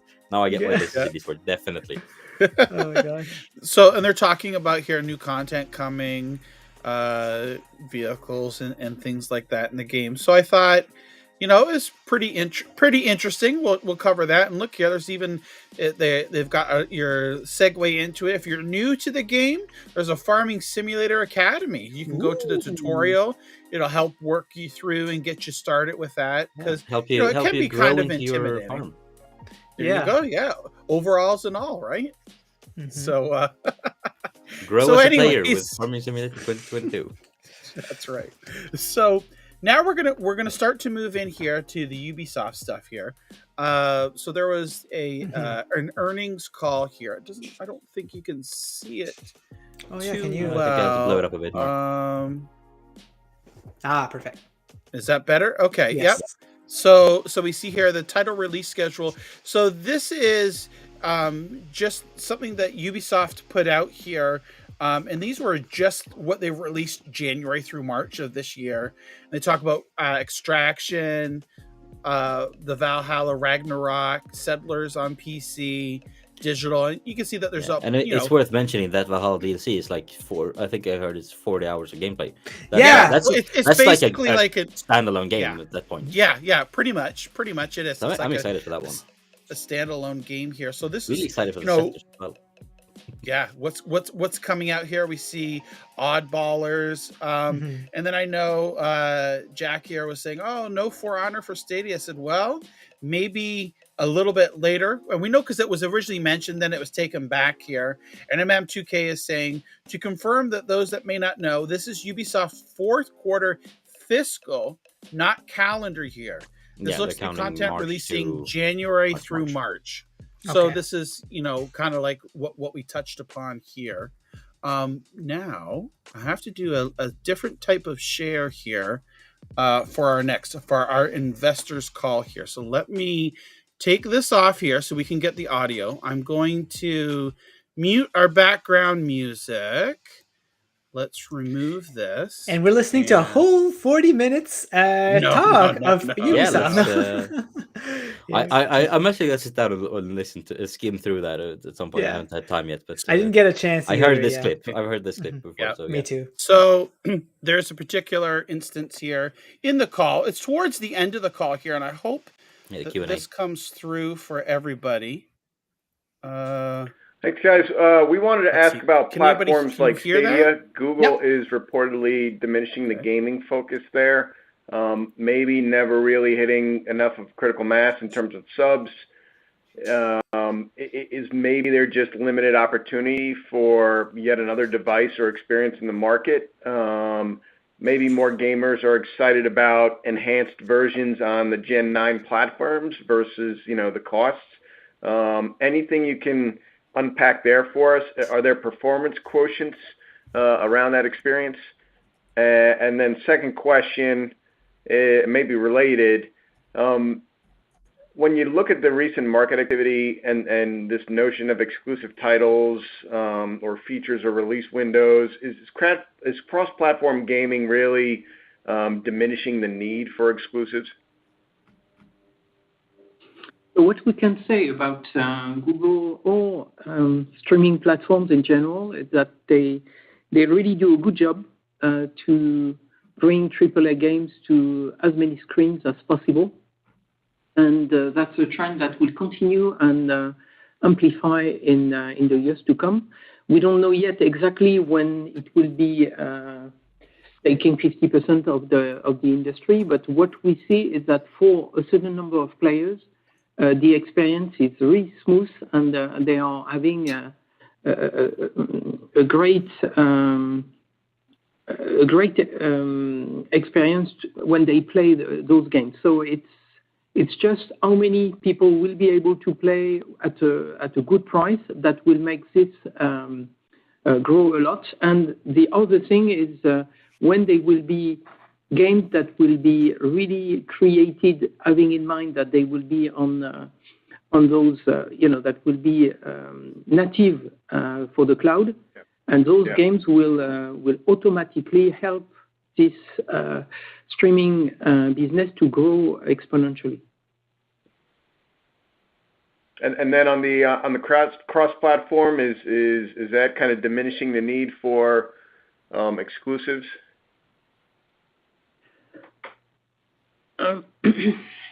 It's cross-platform is working. It's just not yet massive. So we will see how massive it becomes. It's going to be more and more important also. But that's why I think the platform holders are still looking quite a lot at exclusives to differentiate themselves. Got it. Thanks, Yves. Thank you. All right. So there we have some very informative, like Dad had mentioned there, the question that the person asked by saying that, Google's deprioritizing.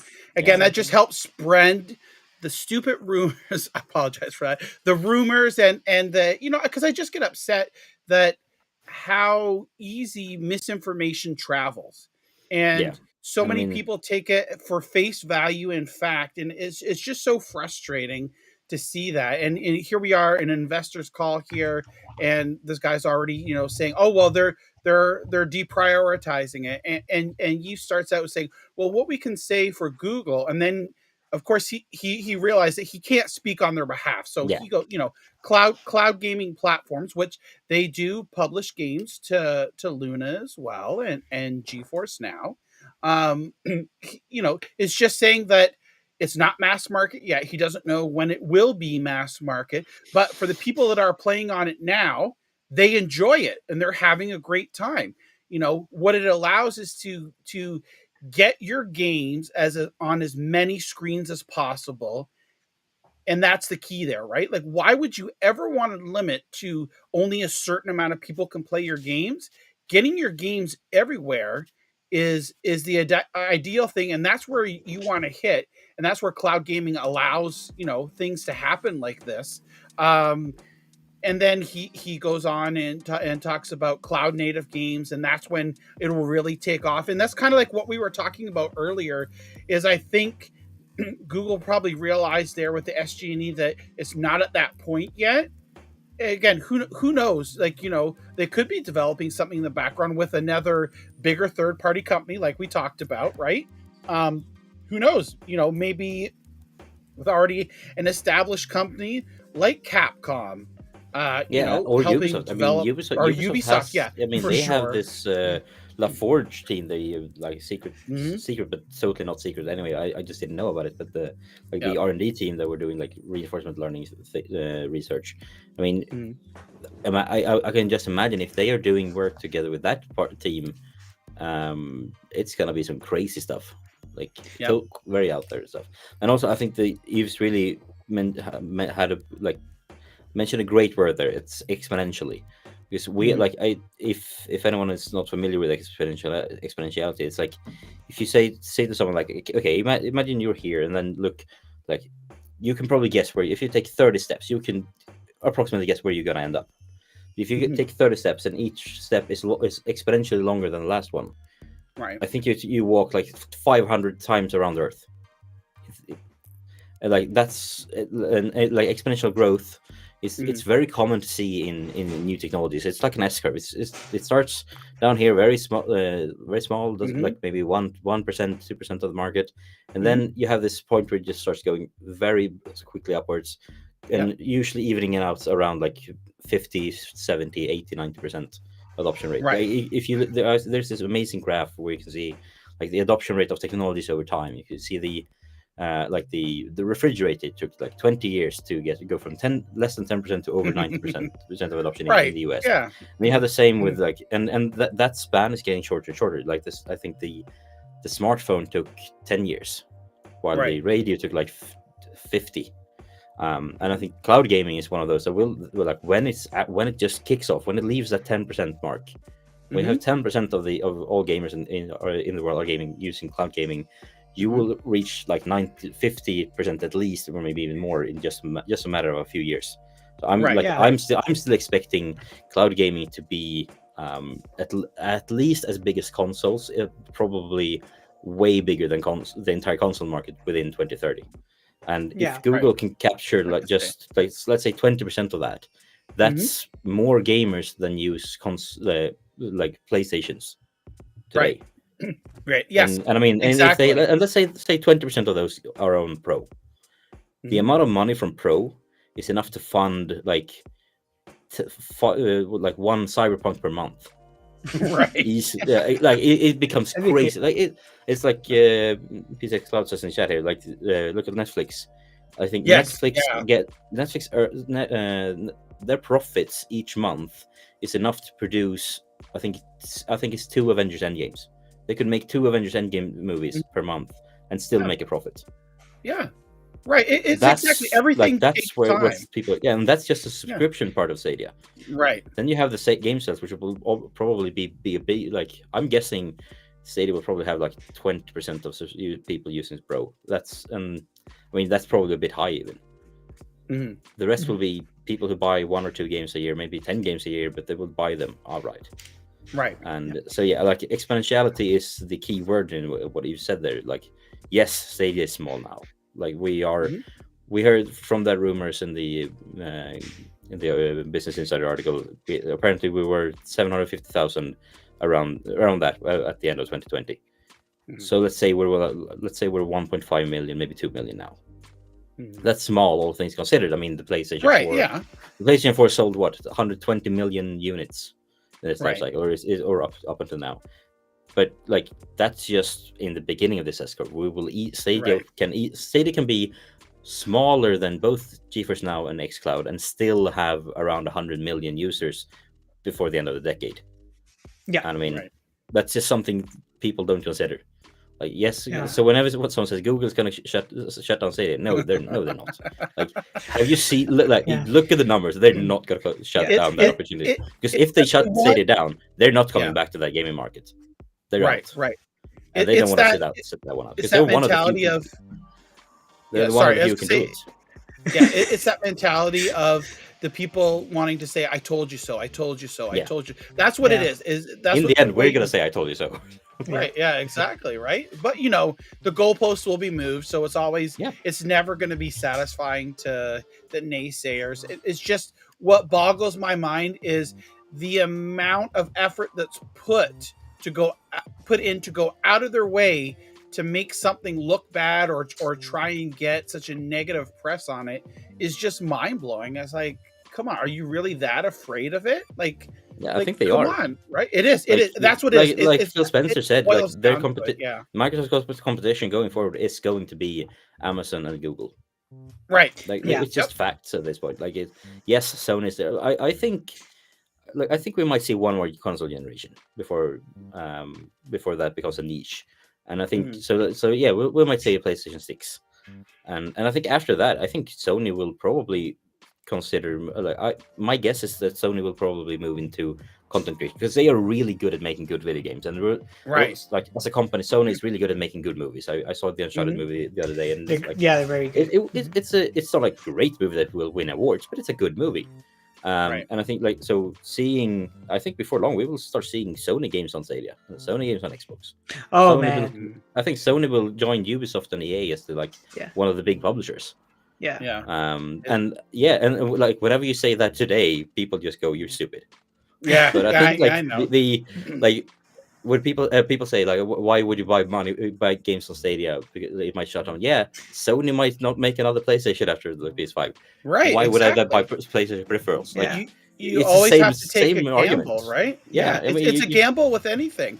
Like, why do Yeah. I buy this at the store? It might go on sale in 2 weeks. Well, that's the risk you take. Again, that's kind of like what I was talking about before about the game. Like, why wait for it to go on a sale? If you want it now and you want to have an item or a service and get enjoyment out of it, then do it now. Don't wait, because then to me, you're losing that time and that enjoyment with it. So, Yeah. And I mean, so if what you- if I spend it? Right? if PlayStation or Stadia shuts down, at least you had your fun. Like, Right, and you got exactly. hopefully you got your money's worth. But It's Right, so- yeah. and it's also like I think if if you can. Never mind. I lost my train of thought there. But Well, what I was think going to it's- say too is like if you go to a movie, right? You pay for the ticket, you pay for transportation there, for parking, for popcorn, for drinks. When you go watch your movie, you have that experience. You're done. You don't have anything to take home with Same you. thing. You don't get the movie, right? Like it's you're paying for the experience and the enjoyment. And when you're thinking about for the movie, that enjoyment period, let's be generous, right? Let's say a 3 to 4 hour total experience. Maybe you go out for dinner beforehand, you have a nice time, but all that money you spend is for that experience. It's not for something that you can hold in your hands forever, right? Mhm. Because no matter when you buy a game, when you buy anything, you're not guaranteed that it'll be around forever or that you'll have it forever, right? You're buying it for the enjoyment that you're going to get out of it. So, I and at see the end like of a the lot day, people- if you if let's say all current platforms were to shut down, the Mhm. people who chose cloud gaming, at least they didn't pay that much for the hardware in the first place. Yeah. Like, right, exactly, yeah. Like it's so hypocrite to me because some people will say like, oh man, like your Stadia cloud gaming, like it's gonna shut down, whatever. And then they see me buy CDs, physical CDs, and like, what are you doing? Are you dumb? Like this, like why are you wasting your money on CDs? But that's what you're doing with consoles right now. You're buying games physical, like. It's It's that amazing story about when Blockbuster tried to, or when Netflix were they were starting out, I think, at that point with the streaming slightly, and they went to Blockbuster and were like, "Would you guys want to buy us?" And it was something very just a couple of $1 million. It was cheap. Oh my gosh. Blockbuster were like, nah, that's never gonna take off. What you do, like sending DVDs over like snail mail, and then, something on the internet. Nah, that's not gonna stick. Yeah. And then fast forward a couple of years, and Blockbuster is no longer around, Yeah. and Netflix is one of the biggest companies in the world. And also, at the same time, also like Blockbuster employed, I don't know how, like 20,000 people around the world in just stores, and Netflix has like 5,000. Yeah, So exactly. they are much smaller footprint in terms of employees, and they earn 10 times the money. It's streaming is sort of the future, and it's the same thing that when you look at like hosted servers for business to business software compared to building it from the ground up for to be run in AWS or Google Cloud. Like it's why would you like anyone looking at that from the beginning would be like, why would you ever run things in the local cloud? Like, sure, you might need to for like legal reasons because you're not allowed to store this sensitive data outside of it, whatever. But like, it's probably safer anyway to run it on the cloud.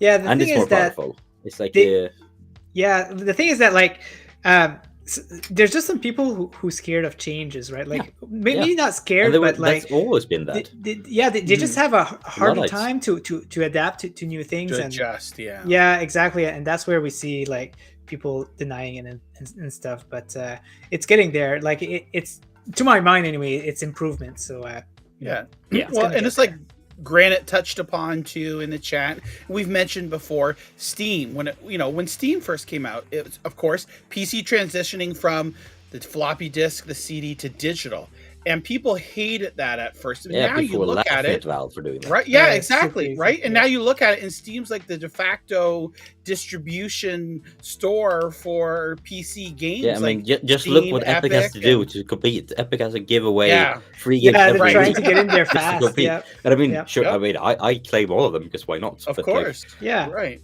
But like that's what they had to do to get there. Like to get to Steam, you had to do that. And like Good Games has their thing with like, we have no DRMs, so they have their niche audience. And also a lot of old games. But like, if you want to have, if you're gonna buy a game for PC, 90% of the games you buy on PC is still gonna be Steam. Yeah.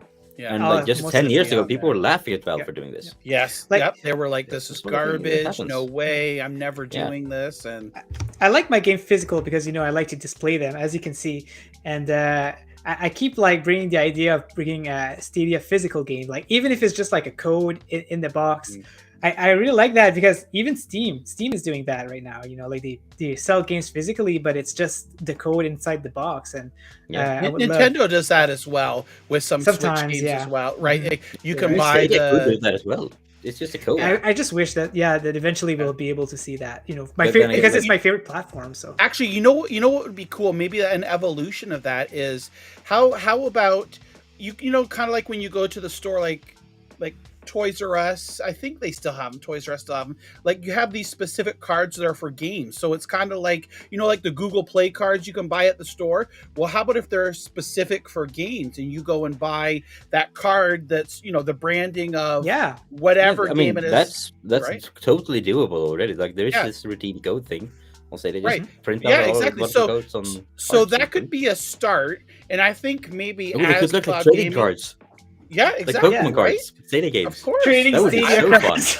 I would get all those cards. Yeah, even if the game, like, definitely. I don't want the game, or maybe I'll already have the game. Like, I want that. Like, this is a shiny one, like a foil one. I want that one. Oh my god! Right. Yeah. That would the be rare, totally rad. The real Phil Harrison card, right? That's the one we all want. The shiny head. Exactly.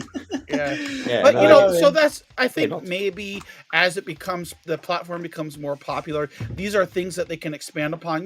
We're all asking we'd like to be able to buy Stadia Pro for a year and get a discount, right? Like to many people that makes sense, but it's not out yet. But why is it not out? Probably there has to be some reason behind it.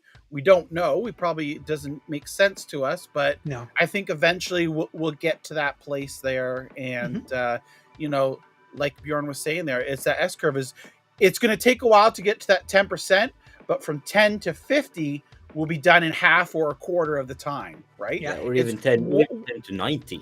There's going to be, like you said, there's going to be a spot where it's just going to exponentially grow, maybe a little bit quicker. But once I'm other very people excited. see, I can't wait. Yeah. I can't wait to see Once it. other people see other people playing it, like your friend and your friend, it becomes more popular. I think it catches on. Eve really had, like, as Eve pointed out, like there will be that point when cloud native shows why cloud is a good idea, and then it's a good. I think that that cloud native will be the thing that triggers that 10% exponential curve. Yeah, definitely. And I think it's coming within a few years. Like maybe not. Probably not this year. Probably not next year. Because if you look at the average time to develop a game, it's like most games are developed for between 3 and 7 years. depending, on average. how big it is, and, depending how big it is, how big the studio is, and like how and a lot of different factors. Yeah. But that means like every game we are seeing releasing in 2022 is probably started development in 2019, where Stadia was just announced but not actually released. Like it will still be if you, like sure, some games are like churned out in a year, and some games are like adding stuff in, like maybe they haven't decided on the platforms at that point when they like. So yeah, sure, some games might have been conceived after Stadia was released, announced and released. Right. But most games aren't still, and won't be for another year or maybe 2. So I think I think the exponentiality will. I think we're getting 100 games this year. It wouldn't surprise me if we get 200 games next year, and like 400 games a year after that. Can't wait. And then like 1,000 games a year after that. I think it will, like that will also grow exponentially. It's like Steam's children, basically. Like it's their child. They're going through their same steps. Yeah, and eventually we will be in the Steam like Steam and get 10,000 games per year, and at that point, we're not playing all of them. yeah, exactly. I'm not playing all of the games as it is anyway. So I mean, right. Yeah. Yep. I can barely play my pro games. So what I'm going to do right now, I'm going to go through the community news. I really enjoy our talks. Like, I don't know, Bjorn, I don't know what's with you, but I really enjoy talking with you. I can just talk about Stadia forever with you guys. I'm going to go with the community news. I'm just going to sweep through it, quickly. Yeah. And then maybe we can talk more, because I do enjoy. But I just want to make sure that we don't miss out. I just got a few news here, and then we're going to go ahead and continue our awesome conversation. So as for community news, rumors, or speculations, so for the community, we have the week 3 of the Winter Community Championship happening right now, and the game is Merrick's Market. So I've seen some people starting to play this. All you have to do is play the 9th stage of the game, which is called Hard Craft, and it's March 8th. So all you have to do is get the best score out there, and there's some pretty crazy competitors right now. They're sending me their scores in private because you can actually hide your score in the game. So they're very strategic. Like they don't want people to see their score, and there's some pretty amazing score out there. So if you haven't looked it up, or if you're even interested in watching some of these streams, me and John are going to stream some of these streams tomorrow. So stay tuned. It's going to be from 12:30 to 2 p.m. John, is what you said? Eastern time? Yep. Mm-hmm. Okay. Mm-hmm. Yep. And also, Merrick's Market is great. Yeah, I love the game. It's a great game. Yeah, it's really fun with people. I have a question, Ninja. Did Dave, who we interviewed last week, did he go on the leaderboard there? Did you notice that he kind of put a challenge out there, or no? You know what? I haven't noticed. I don't have a screenshot with me right now, but I should have a look because he did mention that he was going to try it out. But these scores, man, I think he'd be pretty impressed at these scores. So even one person said that he felt like he was cheating. I don't know what he did. He didn't tell me, but he said there's some things you can do in there that's unbelievable. Hey. So yeah, but I mean, if you find a shortcut to it, right? He's not. Because there's no really way to cheat. If they found this way that no one else is, and they can rack up the score in time, sure, go right ahead, right? Exactly. Next up is there's a few tweets, but I just opened one up here. Parato, which is the developer of Skyclimbers, this week they were pretty active and pretty positive towards Stadia, which was kind of cool. Let's just read this one here for fun. He says. You got it. As a side note, it's hard to articulate the exact impact that the Stadia community had on our success. Being one of the most vocal communities, we surely gained a lot of clicks and watch time from their support. So they said that they also that's something we've heard before as well. It wasn't the 100 Days developers who was like, yes, the Stadia community is very vocal. Yeah. Every time we get games, developers here, they mention that they're like, oh my gosh, the reactions that we get out of the Stadia community is amazing. So this is cool. This is just us trying to support. I think it's because it's just a small. It's still pretty small, right? So we're trying to push it more, and that's why they get so much reaction out of us. Next up is Original Penguin has put some more stats as usual. So he says, apparently I never tweeted this out, but I swear I did. So I think this is an old one, but he did tweet the PGA Tour 2K21.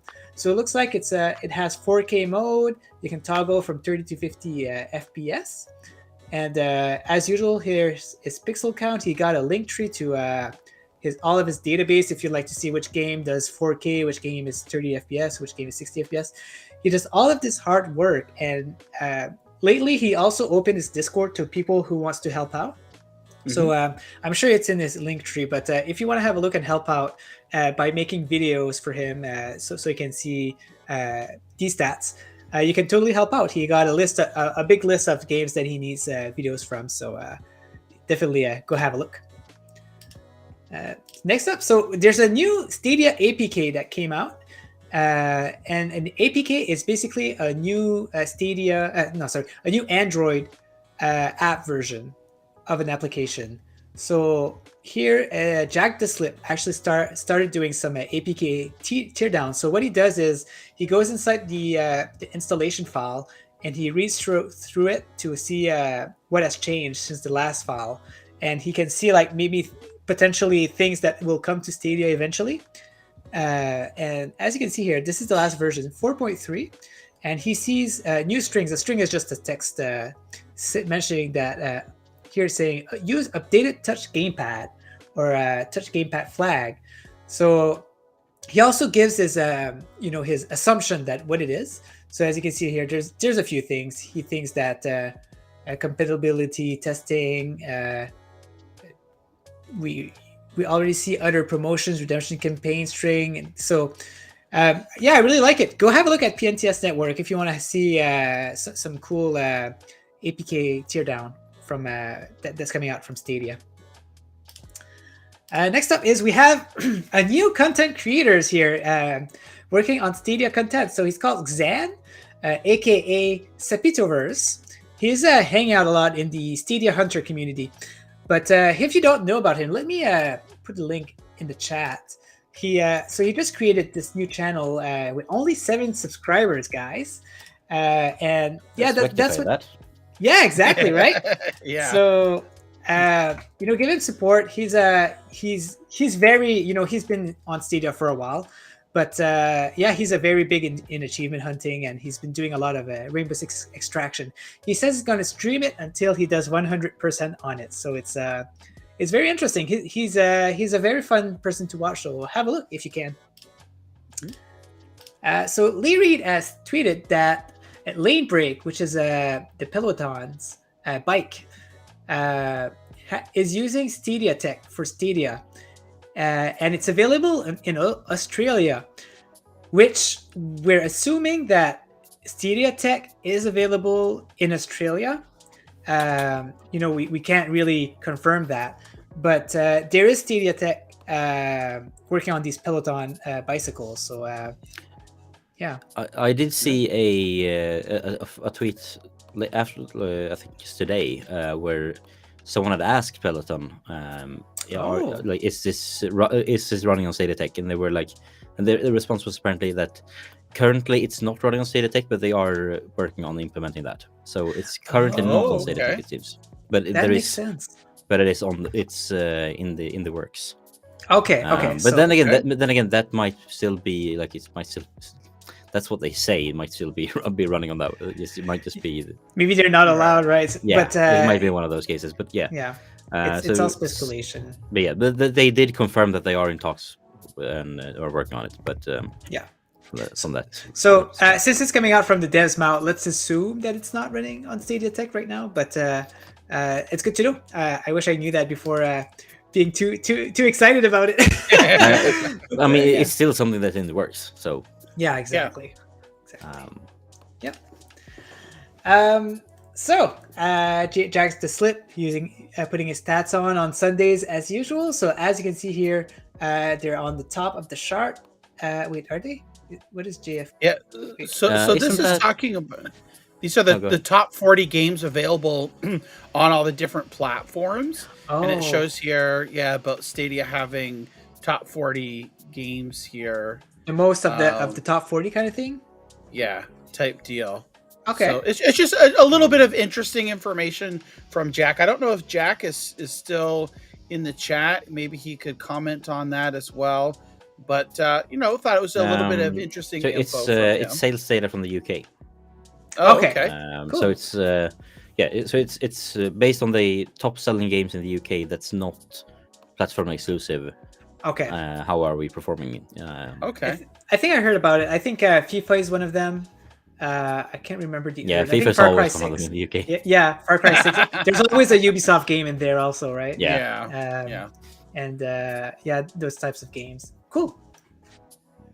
So, Ninja, I was going to ask you real quick here. Actually, I wasn't. Lo-Fi Monk was asking. How do you join? Is it? I know I've got a link here that the bot's been advertising. Is it too late to join now? Do you know that since we're this far in, we're on week 3? Yeah. It's a tough question because I don't think that Jack has mentioned it. But I'm gonna say that it's too late. It's not too late to join. It might be too late to be able to win. Right. That's possible. You could always reach out to Jack to Slip. Yes. Right. Since on Twitter, there, send him a DM, and maybe he could clarify that for him. But yeah, I think it might be too late to be able to make it into the finals. But for this week's competition, which you still can win money on, you can still play. Yeah. Have a look. Yeah, have a look and ask Jack because we like week 3 we weren't sure if we were gonna close it down to the current competitors. So definitely ask him and see if that's the case or not, for sure. And next up, what's this? Oh wait, I just skipped that one. Oh, yeah. Okay, give me a second. That was the Helix Cloud Gaming, as they were celebrating. Let me put it on here. Okay. Bring it back. I think it was 24.5k downloads of their podcast. Oh wow, which is pretty awesome. We like to highlight that in the community. There we go. Helix Cloud Games podcast is I've been listening to the Sounds of City podcast since the first one. Yeah. It's like every Monday evening, like after work, and then I usually have a short meeting with some friends that we're developing a digital board game together. And then after that meeting, it's like, now I'm gonna do the dishes, and then I'm going to bed. It's always like it's part of my routine now. I put that on every Monday. It's a great show. Yeah, I love it too. They're really informative. I love their opinions. They're always matching mine anyway. So I love what they say. They have a lovely little Discord as well. It's they do really. I like to hang out on. Oh my gosh, I need to join that. Yeah, there's these. We're not. It's a nice little community. I've been chatting there for a couple of months now. I need to get there because they always forget to promote it. So that's funny because I only discovered that Nerdness at a Discord last week. So I joined that, but I'm so late on these kind of things. It's hard to keep up with all of the Discords. Yeah, I'll join this one for sure. I wasn't aware that they had it. That's awesome. So next up, what's this? Lego Brawl? Why am I talking about Lego Brawl? Is this what I think it is? Yeah. Oops. What am I doing here? So if I search for Stadia, and this was found by Dead Alive, by the way, just to give him some credits. But here it says Lego Brawl was originally released exclusively for Apple Arcade back in September 2019. This means that the game has been playable for iOS and Google Stadia device for about 3 years now. Guys, so we've been having Lego Brawl for 3 years on Stadia. Yeah, I think they mean Android. Yeah. No, what you talking about? Come on. But yeah, this looks like if this is Super Smash but with Lego bricks. Yeah. I'm down. But how? I'm trying to think. Is how does that mistake get even written in there? Maybe the person who was writing it was thinking about Stadia or had Stadia on their mind. Yeah, when they were writing it here. And it's just I'm not sure, but it's kind of funny. But by the way, this is. But then again, it is coming to the everything else in June 2022. So maybe it's coming to Stadia as well. You never know, but this is I don't really consider this as a hint to it, because it's so out of the blue. But I just wanted to say it because it's funny, It's a journalist having a bad day. Yeah, exactly. We'll blame it on that. Now, how come everybody else didn't pick that up and run with it, saying that Lego Brawls is coming to Stadia or is secretly available already on Stadia? Right? It's like, Yeah. If it's not bad news, then it's not. Then if it's not worthy bad of- news about Stadia, it's Stadia. But good news about Stadia, it doesn't generate the same amount of clicks. Yeah, exactly. It's It's weird because business. it's like that for everything. Like the people who get hated the most, like are like the most popular one on social media. Like this is how you get clicks. So Yeah, Right. unfortunately. yeah, exactly. So that was it, guys, for the community news, and we do still have a little bit more time here for the stream. Mhm. And John has actually suggested a kind of cool subject to talk about, and we're opening it to the chat also. So we're gonna look at the chat. If you have any questions, if you want to talk about this subject, just let us know. But I'm gonna let John talk more about it because he's more aware of the subject. So I'm gonna let him Yeah. start on this one. Yeah. So there's a game industry article. Of course, this was based upon the conversation that we heard Yves talking about earlier, the investors call. Pardon me. Mentioning that Ubisoft has a very different tone or approach now of being acquired. Back in 2015, there was what they called a hostile takeover tried to happen, and they were able to squash that. But now it seems as if Ubisoft is quite possibly more open to being acquired. And MM2K put this tweet out here, and I thought it was rather interesting and maybe something that we could chat about here. He suggests or supposes here that Google, not Stadia, buy Ubisoft. Afterwards, allow Ubisoft to run independently. So kind of like what we're seeing PlayStation with Bungie, right? Yeah. I'd keep it multi-platform for the next 5 years. After that, keep multiplayer with the caveat first on Stadia/Android, launching 6 to 12 months before elsewhere. So I thought this was really interesting. I mean, he uses the hashtag wishful thinking, which I agree with the sentiment too. But I thought it makes sense really, because Ubisoft is such a hardcore supporter of cloud gaming and Stadia. And again, we heard those comments from Yves as well on cloud gaming and things like that. So I kind of just wanted to see, what other people's thoughts on this were, and maybe what do they think about it. I'm more in the place of I don't think it's necessarily a good idea to buy them, but it would be like I think Google currently would benefit more from Ubisoft being independent, because then they can go to, like, if they buy Ubisoft and then go to EA and saying, hey, do you want to do some white label stuff? Yeah. EA is probably going to be like, yeah, you just bought one of our main competitors. We're not that interested. Because, and maybe they wouldn't care, but there is always a risk. Usually people don't want to do business with competitors, and they would become a competitor at that point. That's true. But at the same time, the worst thing that could happen is someone else buying them. And at that point, if they hear a whisper that someone else is trying to buy Ubisoft, I think they need to be there with a big fat wallet saying, whatever they're offering, we're offering more.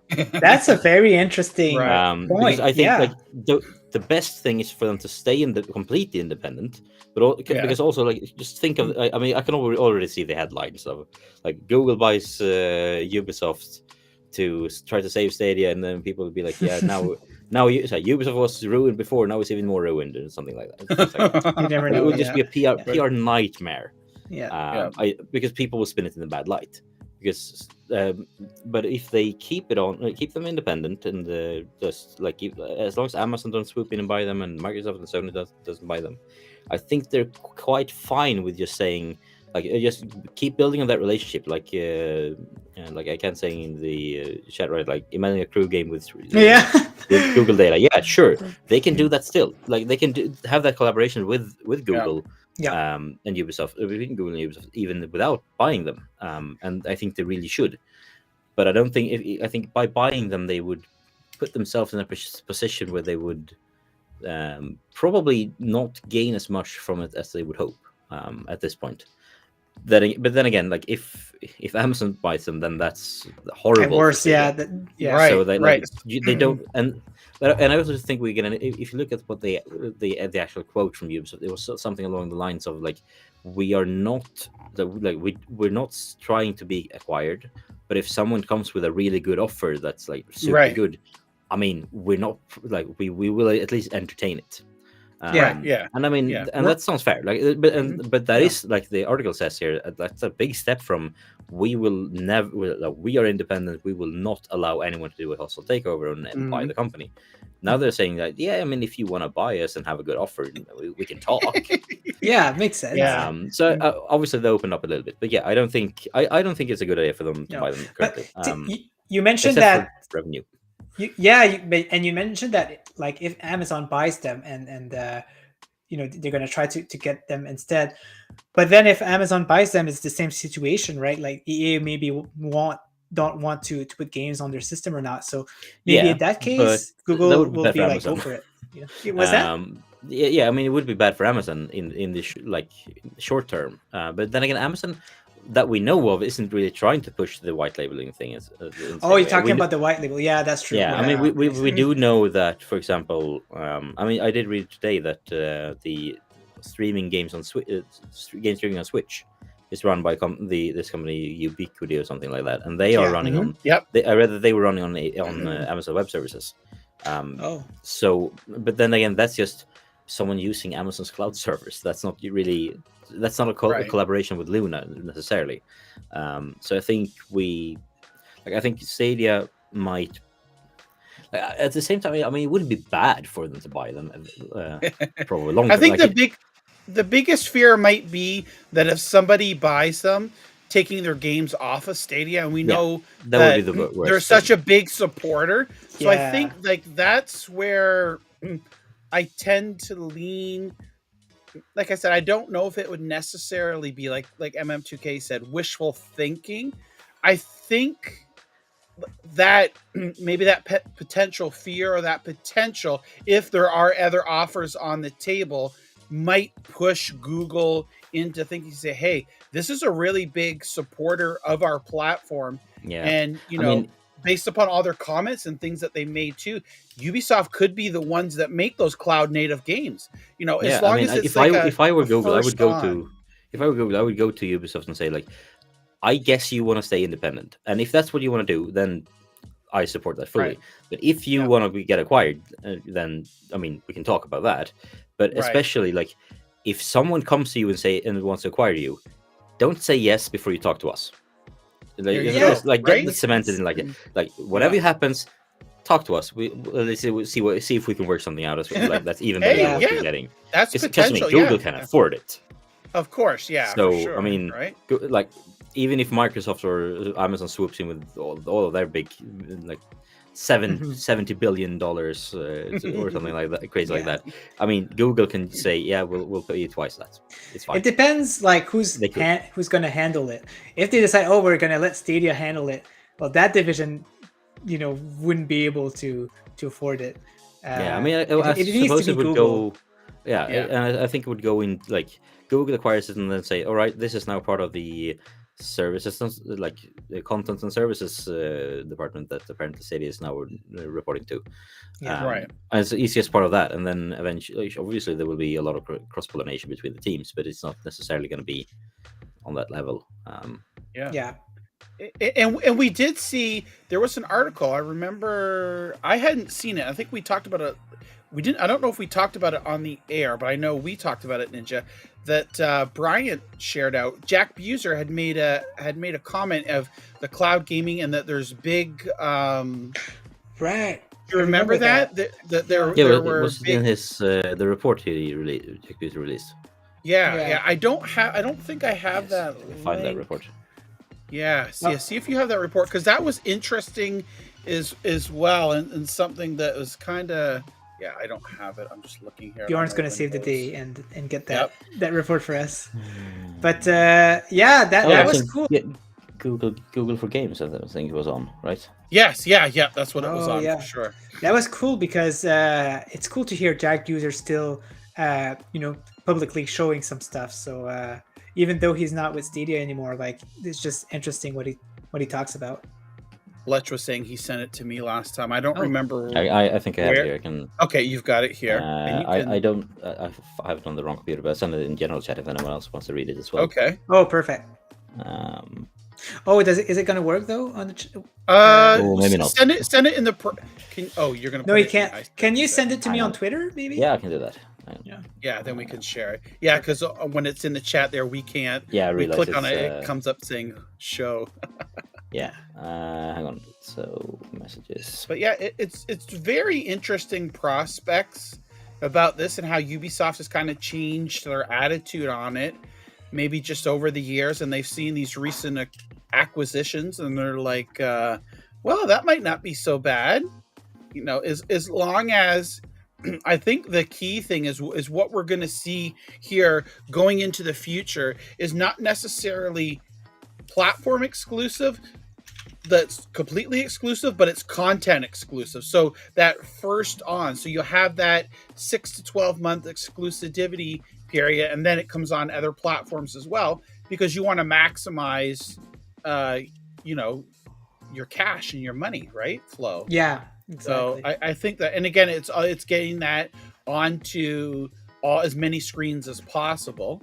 Yes, this is it here. Yeah, there was Jack had mentioned there. Do a search. Well, he's in the beginning for sure. Oh, wait. That's that's I think this is an article based on that. Report, I see. But I think I found the report through this. Yeah, the first one. He goes down. Scroll down, Ninja, and see. There's something he says about. Big year. Something like that. I don't feel like this is the article we were talking about. Yeah, no, this is. I think this is an article based off that one. Okay, that's okay.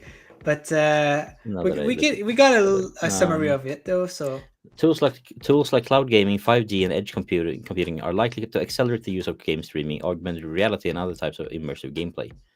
If my metaverse doesn't have games, count me out. Yes, I remember that. Exciting new developments in coming months with some major industry players. Stay tuned. Yes. Right. So that's it there, right? Yeah. So who knows what that means? We could be looking into it, more than anything.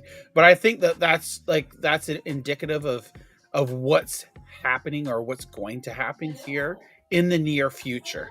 Yeah, I mean, and just reading through that last paragraph, like as a decades-long industry veteran, I've never been more impressed with what technology can do for our industry. Looking past 2022, when we'll see more compute, more AI, more AR, and more innovation around healthy and exciting gameplay, there is just one near certainty: more growth. There you go. That's exactly what you just said. Yeah. And like millions more gaming industry trends 2022, millions more players, billions more streams. Yep. And I saw it mentioned in the chat earlier too, and we've all talked about this as well, as the country expansion is so vital for the population growth. Definitely Latin America. We looked at that last week as well. Latin America, India are too big.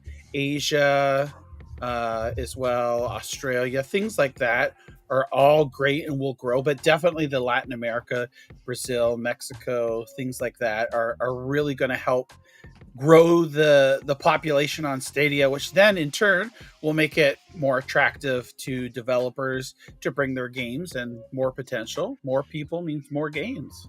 Mm-hmm, exactly. And so I'm not someone who usually think too much about the future and care too much. I just like whatever's in the present, right? Like I do like Stadia in the present, but it still excites me because I'm so invested in it. I see all these little bits and pieces, and whenever the expansion of the country it's gonna be exciting. Maybe they'll be announcing some new features also to attract them, or and I can't wait to see maybe eventually we'll be seeing directs where we'll be seeing new games in a big video. This is really exciting. So I think they realized that doing those at the scale that Stadia was at, it was just not going to help. No, for sure, yeah. But even now we're seeing them more active. Talking a lot more in the community. Yeah, and even only in the last few weeks. Oh my god, I love them. Oh yes, and so this is also exciting me. So see, it's so crazy. Yeah, but I think the report that Google made there, that I think that was made in partnership with the guys over at Newzoo. That I think it was a year ago that I wrote a big post on the subreddit about that one, and was like, Oh. these are the numbers that are estimated, and like did some calculations and came to a conclusion that it would, like, it's not outside the realm of possibilities that we see Stadia having like 20-30 million subscribers in 2025, and think I extrapolated that further into 2030 to somewhere around 120 million. Yeah. So- and people said it was crazy, and I mean, sure I might be, but I You never know. but maybe not. Yeah. So this But yeah. this is what we were talking about last week. I can't see sent it to me here. Sent it to us, I think, in DMs on Twitter. So just sharing it here. So this is like stuff that we were looking at last week here. Player demographics and 3 themes for Latin America here, and it shows about live streaming. And then Which is good for us content creators, right? Yeah. Yeah, exactly. Cloud gaming can solve hardware issues. So we talked about this too, like last week, the extreme prices of hardware in Brazil and the Latin American region, and the taxes, the inflation is just ridiculous. And you can see here the spending for cloud gaming there is just on the up, and just like Bjorn said here, look at this. If we see, my pointer isn't moving up there, but you can see at 2020 it goes here, and then look at it start going up, that S, right? It's getting, and that's to just a the certain beginning point. of this S curve. Like it's Just not the even very yet. beginning here. It's just getting started. Like this Yeah. is nothing compared to So- what we'll see later. Again, this is a report put out by Google with Games itself. So this is research that they've done, and it's telling you here too about Latin America, and like you can download the full report that they have. Is so much more information as well. So I highly recommend, that's something else to check out if people haven't checked it out already. It's games.withgoogle.com, and there's a report on there. Definitely check that out there, and lots and lots of good information on it. And like I said, stuff that we had mentioned earlier. I'm going to throw that into the chat here. I don't know if that'll resolve okay, but we'll go from there. I think so. And like front and center on that, like if you scroll down from like to where the content is about to start, you have the featured resources. And you have some monetization and strategy information from in general. Then you have apply to become a Stadia developer, and they have the Google for Games Developer Summit 2021. Like Stadia is front and center in that one, which is also a good thing. Nice. I would assume that this has been read by pretty much every developer out there at this point. Yeah, interesting. So it's very interesting stuff. There's definitely things are in the works, and I think 2022 is going to be an exciting year. Looking forward to it. It's already started out interestingly enough here, minus the bad press that people like to spin and things like that. Other than that, old news, that happens every February, right? Yeah, exactly. It's like a holiday. To be honest with you, I myself, and I'm not sure if any others, I was expecting on February 1st there to be a ton of doom and gloom stuff. I didn't see it, but I guess that was because the Business Insider was waiting till February the 4th or the 5th to throw out the article and kind of, kick off the weekend with shenanigans. But it was awesome to see the Stadia account respond to that, and now they're putting out the dev posts and things like that. So who knows? Maybe in the long run, it was for the better. Time will tell, really. Yeah. It's funny. I can see here that the top growing gaming terms from search, like the gaming share saw a growth of 200% in searches on Google last year. That's crazy. So they're keeping track of all of this, right? Like they know that they're smart. Like probably when they started the Stadia project at Google Stream, like they made that decision because they knew that it was coming. They knew that they had the tech. They knew that there's a very potential for growing in there. They're not the first. I mean, GFN was there before. And that's I used what... Liquid Sky back then. I think I've unlisted that stream now, but I have a stream on my channel that's currently not available. But that's essentially me just testing out Liquid Sky. I think I played Star Citizen and The Witcher and some other game. Witcher! Wow. I mean, I used that for quite a while. before Stadia came along, really. And Yeah.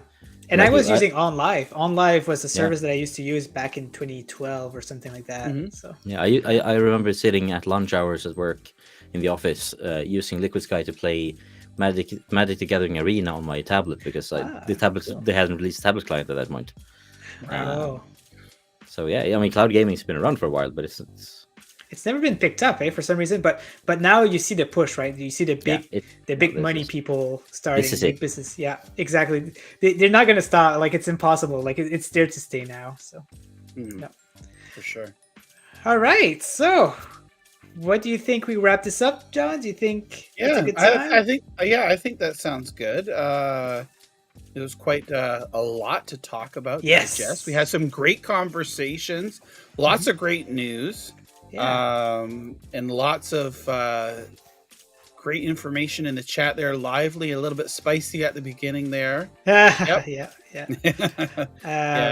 But yeah, no, it was nice. And we got Bjorn here, who's very interesting to talk to. Like, you have a really good train of thought. I've enjoyed this so much. This has been so fun. Feel free, like for sure, anytime you ever want to come on, if you want to be guest co-host, stuff like that as well. Maybe not next week, but other than that, any week. Yeah. Whenever you just let us know. I'll ping you whenever I feel the urge to sit down and talk about definitely. Yes. We're definitely open, and that goes for anybody in the community really that would like to come on and chat and talk. We always like to hear different from different people, sometimes different point of views, sometimes the same point of views, but it's always good. We have nice constructive chats, always in a civilized manner, right? And we always have fun too, right? So this is it's awesome. I totally love it and look forward to every time we have our Stadium Connect North. Always a great time.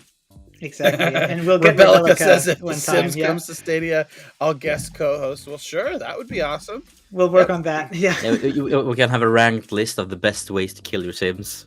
Yeah. Oh, she's not gonna like that. Awesome. All right. So I guess we'll go ahead and wrap up this week's episode 19 already. Holy mackerel, where's the time gone? Yeah. So that means next week is going to be episode 20.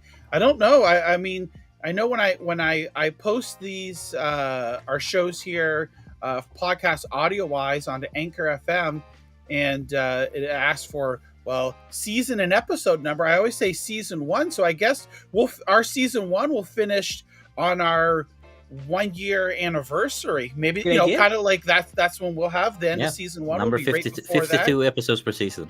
There you go. Not too bad. Just like it used to be, old school television shows, like when you used to get those 30 and 40 episodes a year, and not just 10 episodes that are spread out over 5 months, right? Or like eight episodes released at once, like Netflix does.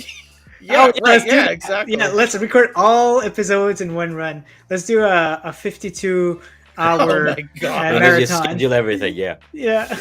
So this is our yearly podcast stuff. Here you go. Have at it. Yeah, exactly. But, predicting the year to come. Here we go. Yeah. Assuming that we can say, "I told you so." We were right. I told you so. There you go. And just remove everything that was incorrect. Yeah, we'd edit it afterwards and remove the bad parts. Yeah, nice. So before we go, just a reminder: tomorrow, Saturday, on NinjaGuy X's YouTube channel. There's a link in the description to the video here. We'll be live streaming from 12:30 Eastern till approximately 2 o'clock Eastern, 2 p.m. Somewhere around there. Yeah, it's usually a little bit less. Yeah. Commentating on this week's some of the runs from this week's Winter Community Championship, Merrick's Market. So it should be very interesting. And it just got some clips together here, and it's always a fun time to go on the show here. So make sure and check it out. And then a week from tomorrow, so almost like for your 12-hour stream, Bjorn, when are you starting at? Like your time? I'm starting noon my time. So noon your time. So that would be 6 a.m. Eastern on Saturday.